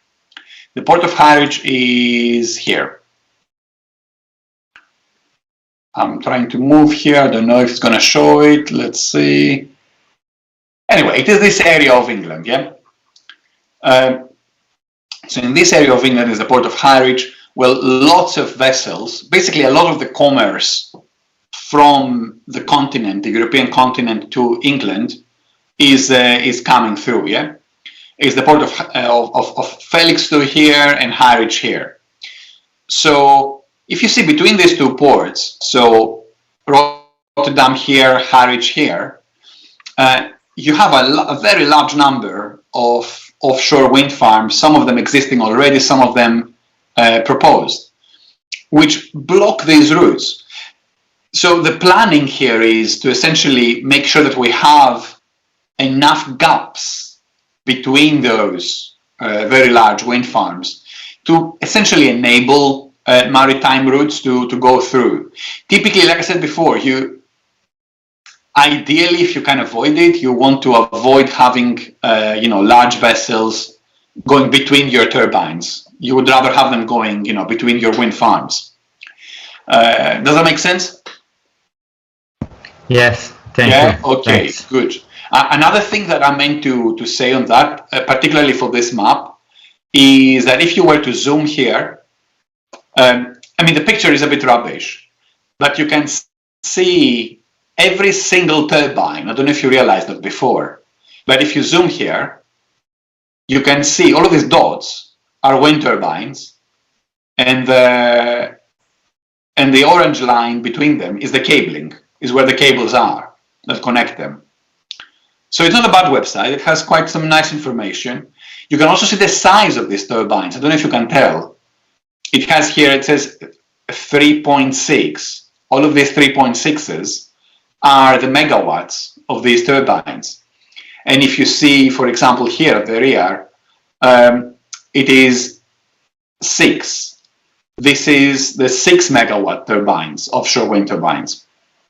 The second number, the 154, I believe is the height of the turbine, is the 154 meters of height. But I wouldn't be 100% sure for that. I think it is the height, but I wouldn't bet. But you can see the size, which is quite an interesting detail that you can get from these maps. So let me take you back to my slides. Ta-da-da-da. Here it is. Close this and go back to sharing my slides. Okay, so from my end, I mean, there's a lot more I want to tell you about when it comes to wind energy, but I'll keep it for another class, because there's a lot more we will discuss about wind energy. From your end, do you have any more questions about wind energy before I take you for a short break, for a short fossil fuel break? So any questions on wind energy so far?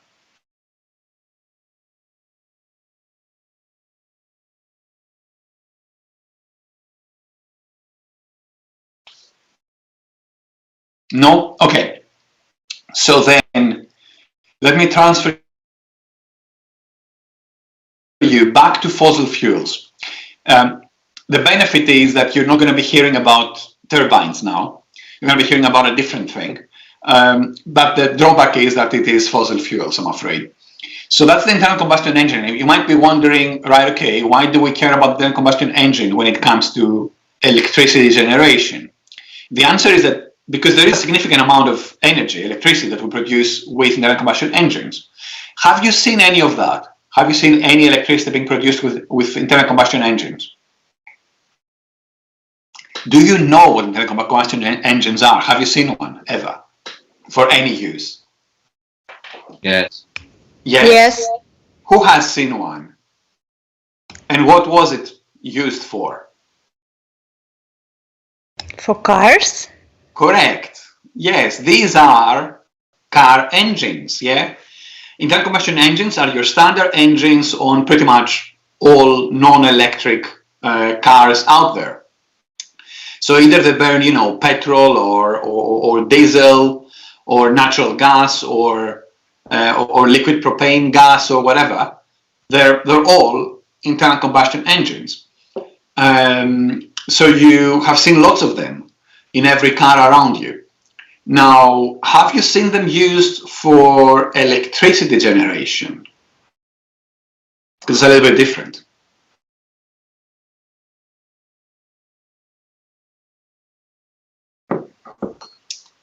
Nobody? No. No, not really. Let me try to refresh your memory. So many of you would have been in a music festival, maybe somewhere.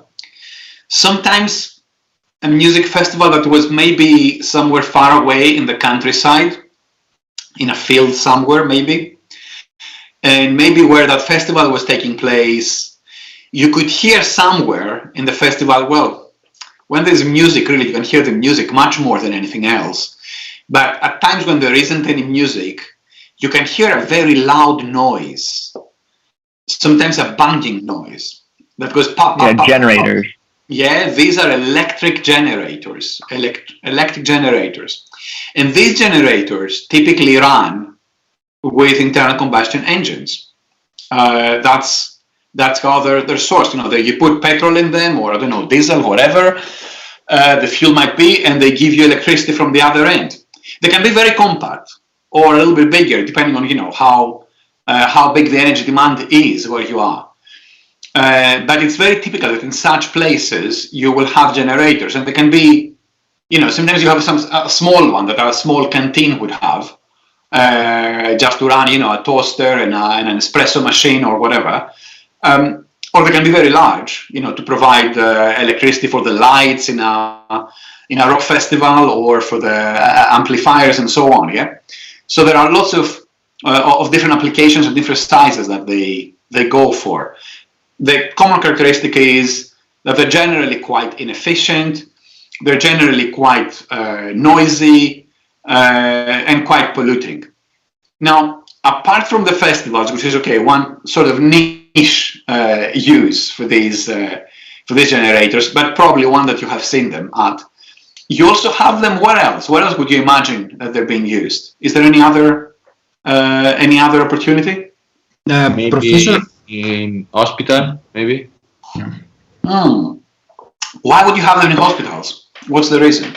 Yeah, maybe because it used when the electricity goes away, so it's like correct. So this is one other way where you use them. So you have them in all operations where you simply cannot afford to have a power cut. So, for example, in a hospital, like your colleague said, in the operating theater, you need to have electricity all the time. It cannot be that somebody's going to die because there was a power cut. Yeah, that's the most stupid way to die. So in places like that, and of course in places like that, in reality, these engines might never work, might never be needed, but you need to have a backup electricity supply system in case the normal electricity grid fails. So that is where you have generators. That's another example. What else? Professor, from my experience also in anaerobic treatment plants, which they produce biogas, they use, I think, internal combustion engine to turn the biogas into electricity, into heat. So especially when it is, so you might use these engines essentially for CHP systems, yeah? CHP systems are, I will be talking to you a little bit more in a later class, they're what we call combined heat and power systems. So it's CHP. Now, what normally these are systems where you have CHP engines. These engines are nothing too complicated. They're internal combustion engines like the ones you see here in the picture, large-scale ones. Normally, they're quite big, and they run on any fuel, really. It can be, like your colleague said, biogas, if that is what is available there. It can be normal gas. It can be even diesel in certain facilities. And they do two things. So one is they supply electricity for a certain use, but the cooling system is designed in a way that you take away the heat and you use it for something that you need to use heat for. So for example, the University of East Anglia, where I'm based, has a very large CHP system. And that CHP system burns natural gas from the gas network. And it supplies most of the electricity that we need on the campus. So most of the electricity we provide does not come from the grid, comes from our own CHP plant. And with the excess heat that the system produces, which normally would be wasted in any engine of that sort, we take that heat and we heat all the rooms or the offices, the teaching rooms, and so on. Yeah, so we heat the campus with that excess heat. So you have systems of that sort as well. Where else do we have them? Let me insist on my question. Do you have any other ideas that you have seen these engines at?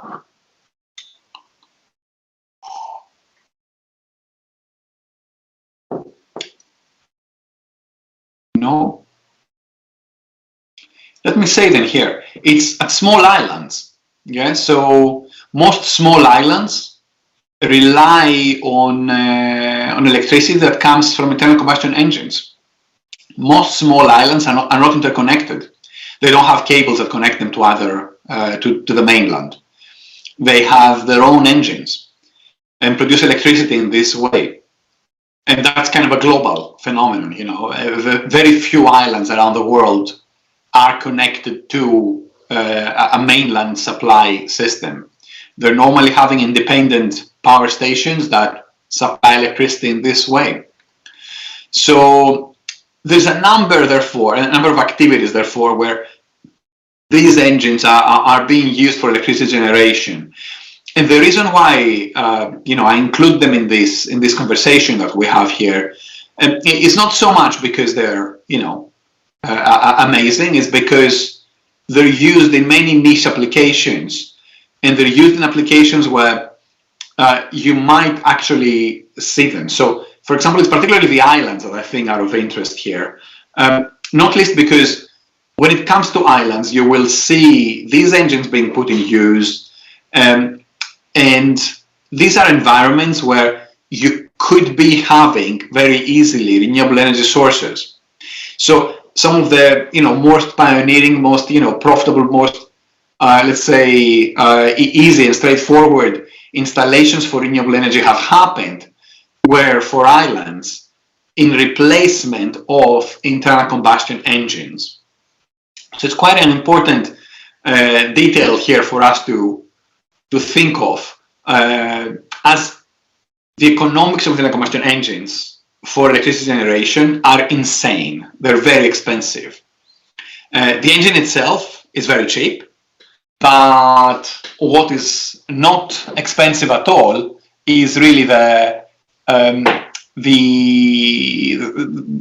infrastructure. So the thing that you buy, the engine itself, is nothing. It's something anybody can afford.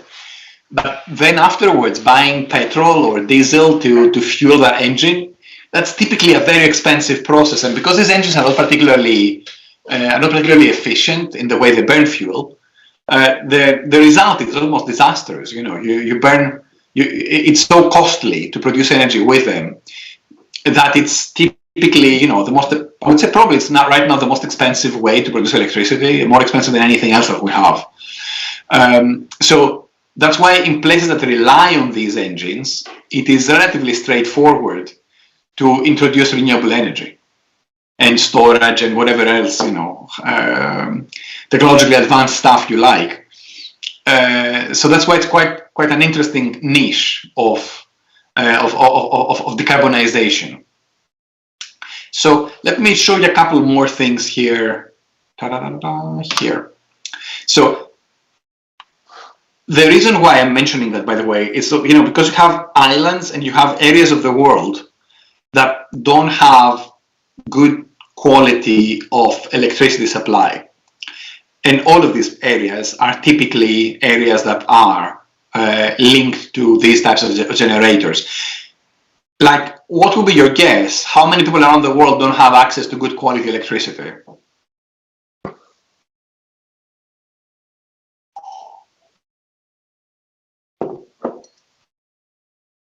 Any guess?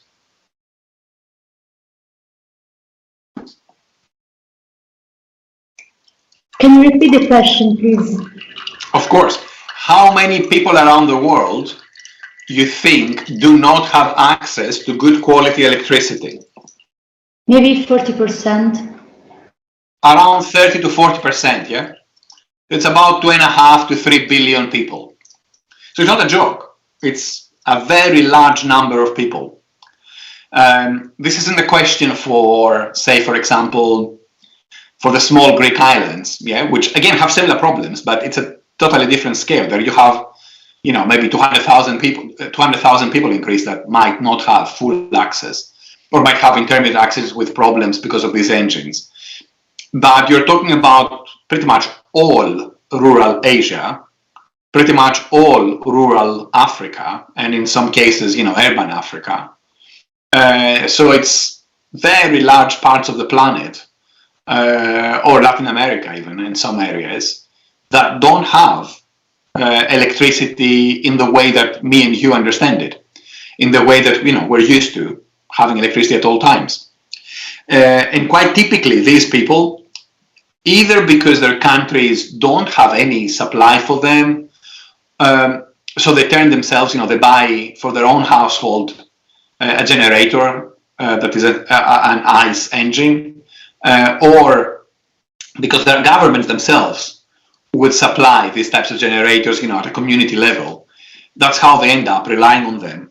The main issue is, of course, that you're talking about extremely polluting systems, very noisy systems, systems that aren't necessarily very reliable, systems that are producing electricity at an insanely high cost. So again, most of these people, which you can imagine, they're not necessarily rich people, cannot afford a lot of supply. They normally will run the generators, you know, for an hour a day or 2 hours a day. So that's a major developmental question here, yeah? So that is why I want to highlight this for you, so you understand that, you know, that's an area where we need to develop very, very fast. We need to develop renewables for, I'm trying to say, in replacement of all of these archaic systems. So what you have, therefore, is the principles are very simple here. Ignition of fuel, production of high pressure exhaust fumes inside the internal combustion chamber, gas fumes spin the engine, engine spins the generator, and it's a relatively, simple idea. Now, possible fuels here: gas, diesel, gasoline, and so on. Depending on the country you are at, these things will have different names, but don't worry too much about it. It's gas or petrol, or gas or natural gas or whatever. In other countries they have different names as well. So that is your fuels typically for these engines. Efficiency, I'm saying here up to 40%, but again, that's not necessarily how most of these engines are required to operate. So if like 40% is how the optimal efficiency that you can potentially get. But because you need with electricity supply, you need to follow the load, and the load is not static. It means that you move quite frequently outside of the optimal operation, which of course results to lower efficiency. So that means that you end up with situations which, the efficiency that you're actually having could be something like, 25% or something like that. So a lot lower, and that contributes to why electricity generation with these systems can be so ridiculously expensive. That is the reason. Now, there are also reasons why these engines are advantageous and why we see them actually being used, why they've been used so massively around the world. And the first reason is the startup time. As you will know from your car, reaction is quite rapid. Even if your car is slow, even if your car is not particularly powerful, if you try to accelerate with your car by stepping on the accelerator, it's just a matter of a few seconds until your car starts responding and increasing the rotation, the rounds per minute go up quite fast in a few seconds, and you reach the maximum output quite fast. It's just a matter of 10 seconds, 15 seconds until you see really things moving at a totally different level. So reaction times are really, really fast. That means that these engines can be very good for variable loads, for variable demand. They don't need anything else to support them. They're pretty good at that. Use can be peak load, so it can be anything you want, really. Base load, peak load, whatever you can imagine. They can do anything. Typical capacities, I'm saying here 100 kilowatts, but really, this is pretty much nonsense, because there are small engines, tiny little engines you can carry with one hand, and they can be like 1 kilowatt. And there are others which are of course very large. They're as large as a big room, and they can be several megawatts. So it's very variable. It's a very scalable system. Installation times, again, you start from systems that you can buy from the shop and take them home and plug them in and have them working immediately. So an hour of installation time. Or you have systems which need a little bit more facilitation and a little bit more infrastructure around them for fuel supply and so on, or to have a chimney to remove the fumes, etc., etc. So it's a very variable system in that regard. So from my end, that's really all I wanted to tell you about these engines. Have you got any questions?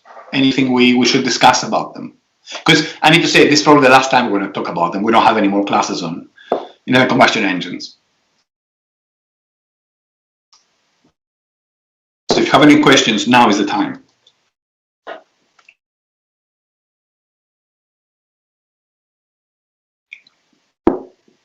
No? All covered with that?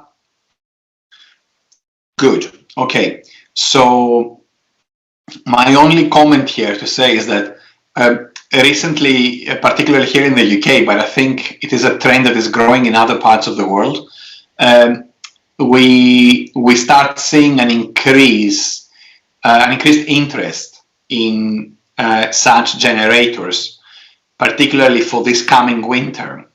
I myself took a look this morning, to see what the current prices are. That might surprise you, but I think energy-wise, this coming winter is going to be very tricky. It seems that we will have severe shortages of natural gas in Europe, which has already a very significant impact on electricity production. So I think there will be several countries, probably the UK is one of them, that will have power cuts this winter. So it is going to be an interesting year. So there are the Google Trends showing that there is a gradual peak in interest for these generators. So I'll just drop that here, and I'll take you straight out to the next thing, which is solar energy. What I told you before when we started this part of our class was that we have a few mainstream ways to produce electricity, and one was turbines generally, and we talked about all types of turbines, and the other was internal combustion engines, which is a different thing to a turbine. It's again a rotary engine, but it's a different thing. And we also have photovoltaic systems, solar power systems. So that's where we are now, the last part of this. So that's essentially the last type of energy we will be seeing. Just to reassure you, it's not my intention to talk to you about solar power and finish it all in the next 15 minutes. That's just, introduce it, and we will have a whole class dedicated to solar energy. So don't worry about it. We'll just have a couple of slides today to see a couple of features, and then we will be talking extensively about solar power in a dedicated class. I think it's going to be next week. So photovoltaic power. So I'm sure you've seen solar panels like these. We discussed earlier about it. Some of them in roofs of houses, some of them in solar farms outside. They look a bit like this or like that or like that. The idea is you have, these wafers, these parts of solar panels which are put together on a large panel, on a glass frame. And the idea is you have a photovoltaic phenomenon where when solar radiation falls onto that panel, at the ends of the panel, you can produce an electric current. That's the idea. A relatively simple system. It comes with a major advantage. That is that there are no moving parts. That means that requirements for maintenance are very, very low. So let's see a little bit what's happening here. Solar radiation is received by the PV panel. PV panel generates DC power, so that's direct current power. So it's not, because it's not a rotary engine, you have no alternation of current. So you have DC production. Now, typically for most applications, we tend to, particularly when it is to link that production to the electrical grid, we need an inverter system to convert that power, that DC power, to alternate current, and then that is linked to the grid. Or if we use batteries, that particular system, we just directly, move the direct current into batteries, because batteries work again with direct current. So if you were, for example, to charge your car from your rooftop solar, you wouldn't need to convert your solar power to alternate current. You would just use direct current from your car, so from the solar panels directly to an electric charger. You could do that in theory. So that's the operating principle here. Let me show you something more here that is, again, the same very similar card that we have been seeing in pretty much all the other types of energy I've showed you so far. And what you have here is solar radiation is your fuel, obviously. And then you have efficiencies. Now, this is actual efficiency here. So that is measuring how much of the solar radiation, the energy that the sun gives you, you're capable of converting to electricity. Now, I say here 24%, depending on what kind of solar panels you're looking at, what kind of technologies you're looking at, whether these are mainstream ones or whether these are something which is a little bit less commercial and more experimental, you could be going higher. The 24% I have here is an indication of what's available in the market right now. If you were to buy actual solar panels and put them at your house, that's the kind of efficiency, that's again the best efficiency you could buy. If you're looking for experimental stuff, it goes way higher than that. But of course, there, you're looking at very different prices. So most systems right now and installed, solar farms around the world are not even that high. They would be something between 12, 15, 18, thereabouts. Mind you also that solar panels last a long time. So many solar farms, once you install them, you just leave them there for 20, 30 years. They have a quite long lifespan. So you might not be changing them to more efficient ones anytime soon. The other thing is startup time. As soon as the light hits them, the solar radiation hits them, they tend to produce energy quite fast, rapidly. But again, they're very stochastic, okay? So you don't necessarily have sunlight anytime you want it. Use can be, again, depending on availability. If you have on a good day, the electricity planner would just let them base load completely. There is no risk there involved. On more, cloudy, rapid changing days, you might need to compensate them with something else. So it really depends on what the situation is on the ground and how risk averse the system, the balancing mechanism of any country can be. Typical capacity, this is per module, yeah, this is per solar, panel, because these are very modular systems. So a large solar farm is nothing else than many small modules. It's the same modules that you would have at your house. It's the same modules that you could put, outside on your shed or something like that. So it's nothing too complicated. And I would argue that this is the most important feature of solar energy. It's modularity. I'll explain in a minute why that's so important. Another thing here is about installation times. And again, you could be looking for something tiny. So just throw the panels down and link them to your inverter and just off you go to produce energy. Or it could be, a whole large solar farm that you need to make all the planning necessary to connect to the grid and so on and so forth. So it can be substantial in that sense. But it doesn't necessarily have to be if it's a small application. So that's a very quick, brief presentation of what you can expect from photovoltaic energy. Have you got any questions for me here before I tell you, the couple of things I wanted to tell you for the last few minutes? Any burning questions for solar power? No, you're tired, isn't it? It's been a long day for you, I'm sure. Yeah, maybe something, on the disposal of the waste after, I don't know, because it seems that there is a lot of tiny things inside that cannot be disposed, recycled pretty easy. So just a curiosity. I don't know if we are going to discuss about that in later lectures. No, it's a good point. It's a good point. And it's a point which is problematic both for solar energy and for wind energy. Now, there are parts of the installations that are difficult to recycle, that we don't have good answers for. It's an issue for both of them, particularly when it comes to wind energy for the blades. That the blades are the most difficult thing to recycle. When it comes to photovoltaic power, the panels themselves are not particularly recyclable. So again, it leaves a big question on what exactly you can do at the end of their lifespan. There are niche research activities that look into that. I'm planning on telling you a little bit more about it when it comes to that class.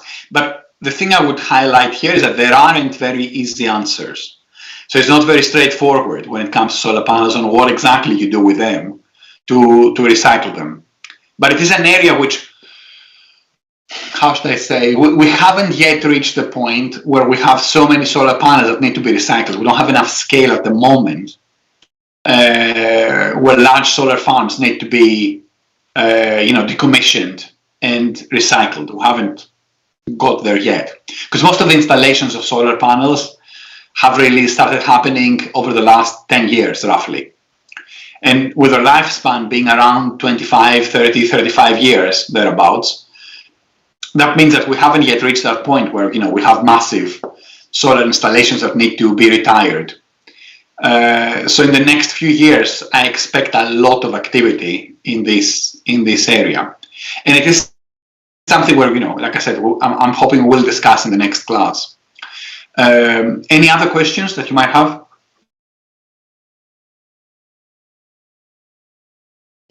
Something also about the critical materials are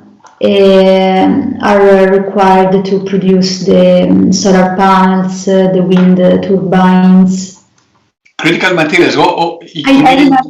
I remember there are some critical materials that there is not so much supply about that, and so maybe it can cause some problems. Yeah. I see what you mean. Okay, so there are recurring conversations about what we call, like rare minerals and rare earths and whatever you call them. Now, in reality, most of them are not that rare. It's about, our interest in mining them, and we haven't mined them enough. With solar power, I don't think that is an issue at all, because your main material is silicon, so it's not really anything that rare in reality. But with wind turbines, their power electronics at times requires some more rare metals. But again, that's a matter of looking harder for them. And of course, when there is demand, there is more mining happening and there is more production. So it's not like they don't exist. It's more that we haven't mined for them yet, which is a little bit of a different story. So I wouldn't be hugely concerned about that at this stage. It seems to be an area where market forces are delivering. I'm not necessarily relying on market forces for everything, but I'd say on this one, it's not a hugely problematic area. Which is why you're seeing the prices collapsing, by the way. So if that wasn't the case, then it would be very expensive to produce them. And as a result, you wouldn't be able to purchase them, but that's not what's happening. So from my end, just to highlight here, do you have a feel of how prices of solar panels have changed over the past few years? Are they becoming more expensive? Are they becoming cheaper? What is happening? No, way cheaper, because there's like a Moore's law type relationship with solar panels where you see, it's starting to hit a little bit of an asymptote, but you've been seeing these massive efficiency increases, so the price has been going down incredibly quickly. Yeah, that's a good point. So you see, when I started with all of that, and again, I'm mentioning about 20 years ago, and when I say started, let me be clear, I don't mean I wasn't in the industry at the time. I was an engineering student at the time, working a little bit as a side hustle in the industry. The prices we were talking about then were roughly 3,000 euros per installed kilowatt of solar energy. 3,000 euros. Now, if you're looking at equivalent prices today, that's a very different price. Yeah, it's not even 300. You're looking for something like 150, 180, 200, depends on the installation size.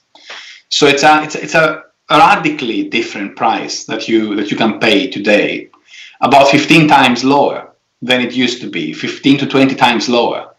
So it's an insane difference in pricing. At the time, back then, nobody was predicting that kind of trajectory with prices. There was zero view that we would end up in this road. There was also zero view over understanding what kind of panels we would have today.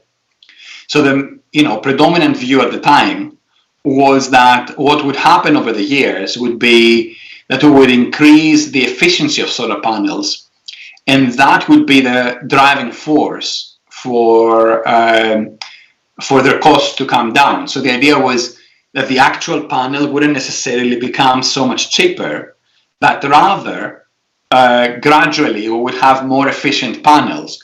So the same panel would cost, maybe a little bit less, but it would produce, say, double the amount of power that, we could produce at the time. So as a result, the economics of it would be more favorable. By how much more favorable? Maybe, half the price than what you had at the time. That was, of course, nonsense, because that's not what happened. Their efficiency hasn't really changed that much.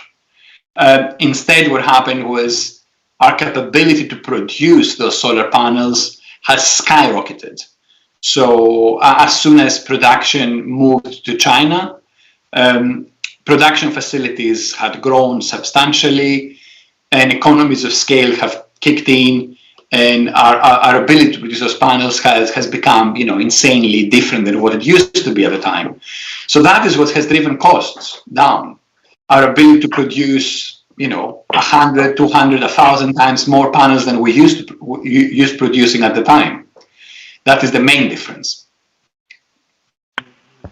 Yeah, I would add though, one comment I have there is that, using China as an example isn't maybe the best choice, because, they do use forced labor to make 50% of their panels, right? According to the United States trade statistics. And they also, the process of making their panels is incredibly dirty because they use a lot of coal power going in to make the panels themselves. So, yeah, there have been, massive cost reductions. They undercut all United States producers by 40%. But the issue is that, one, it's an incredibly dirty production process, and one that, from a humanitarian perspective, is not up to international standards. Yeah, the only thing I would add to that, you're probably right in most of what you said. There are, diminishing labor standards and not necessarily the best environmental standards one would expect in these productions. But if we're to apply, any, let's say, any questions to any of that, I'd say let's make sure we apply it horizontally on all things that come from China, which is all things full stop. I wouldn't necessarily try to exercise any tougher purity checks for solar panels than I would choose to apply for, for my phone or for my computer or for pretty much anything I have in my house, or anything we have in our houses overall. So I'd say it's not ideal, but we tend to accept it for pretty much everything. I'd like us to stop accepting it to that extent that we are at the moment and start demanding, better standards overall, not just from China, really, because that's really just one country. It just happens to be significant because it's one country controlling a very large production base. But standards are much better, in many other places, including, even in countries that we think they're better, they're not necessarily much better. Slave labor is a thing, in Europe. Slave labor is a thing in the UK, in many parts of the world. So, of course, I'm not saying it's worse in Asia, it's worse in Africa, but it does exist in many other places. So yeah, it's a more nuanced conversation, I would argue. What comes out at the end of this is that production costs have fallen significantly, and these panels are now available. We have had over supply chain problems in the last few years, in the last period, the last year or so. So we're seeing that trend gradually reversing, the labor of price reductions, of cost reductions. So I wouldn't expect us to necessarily continue in the next year or so seeing cost reductions for solar panels. Okay, that might not be the case in the next period because there are significant supply chain problems, not just for solar panels, but in every industrial commodity right now. I've heard the voice before. What was the question? Me. My question is, when you speak about prices reduction, but it's because production, I'll say efficiency, that means that design hasn't really changed in the last, you said, 20 years since, yeah. Not hugely, no. We have invented new types of panels, but I wouldn't say that has been the driving force for price reductions. It's mostly been the fact that we built factories that at scale we didn't know was possible before. Yeah, it was it's just a serial production than the first stage. That's understandable. But yeah, I had the question if like absolutely nothing has changed since. A little bit. I'm holding more for that when we have a dedicated class on solar. Okay.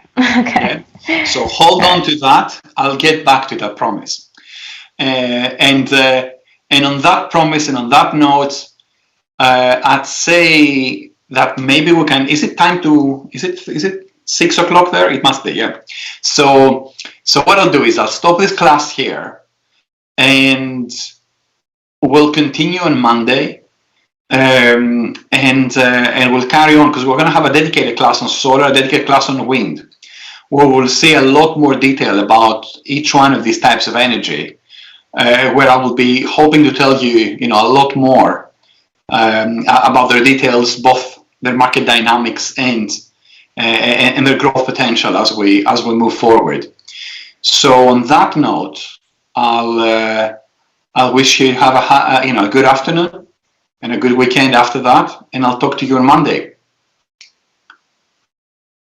Thank you very much. Okay. Thank you. Talk to you soon. Bye bye.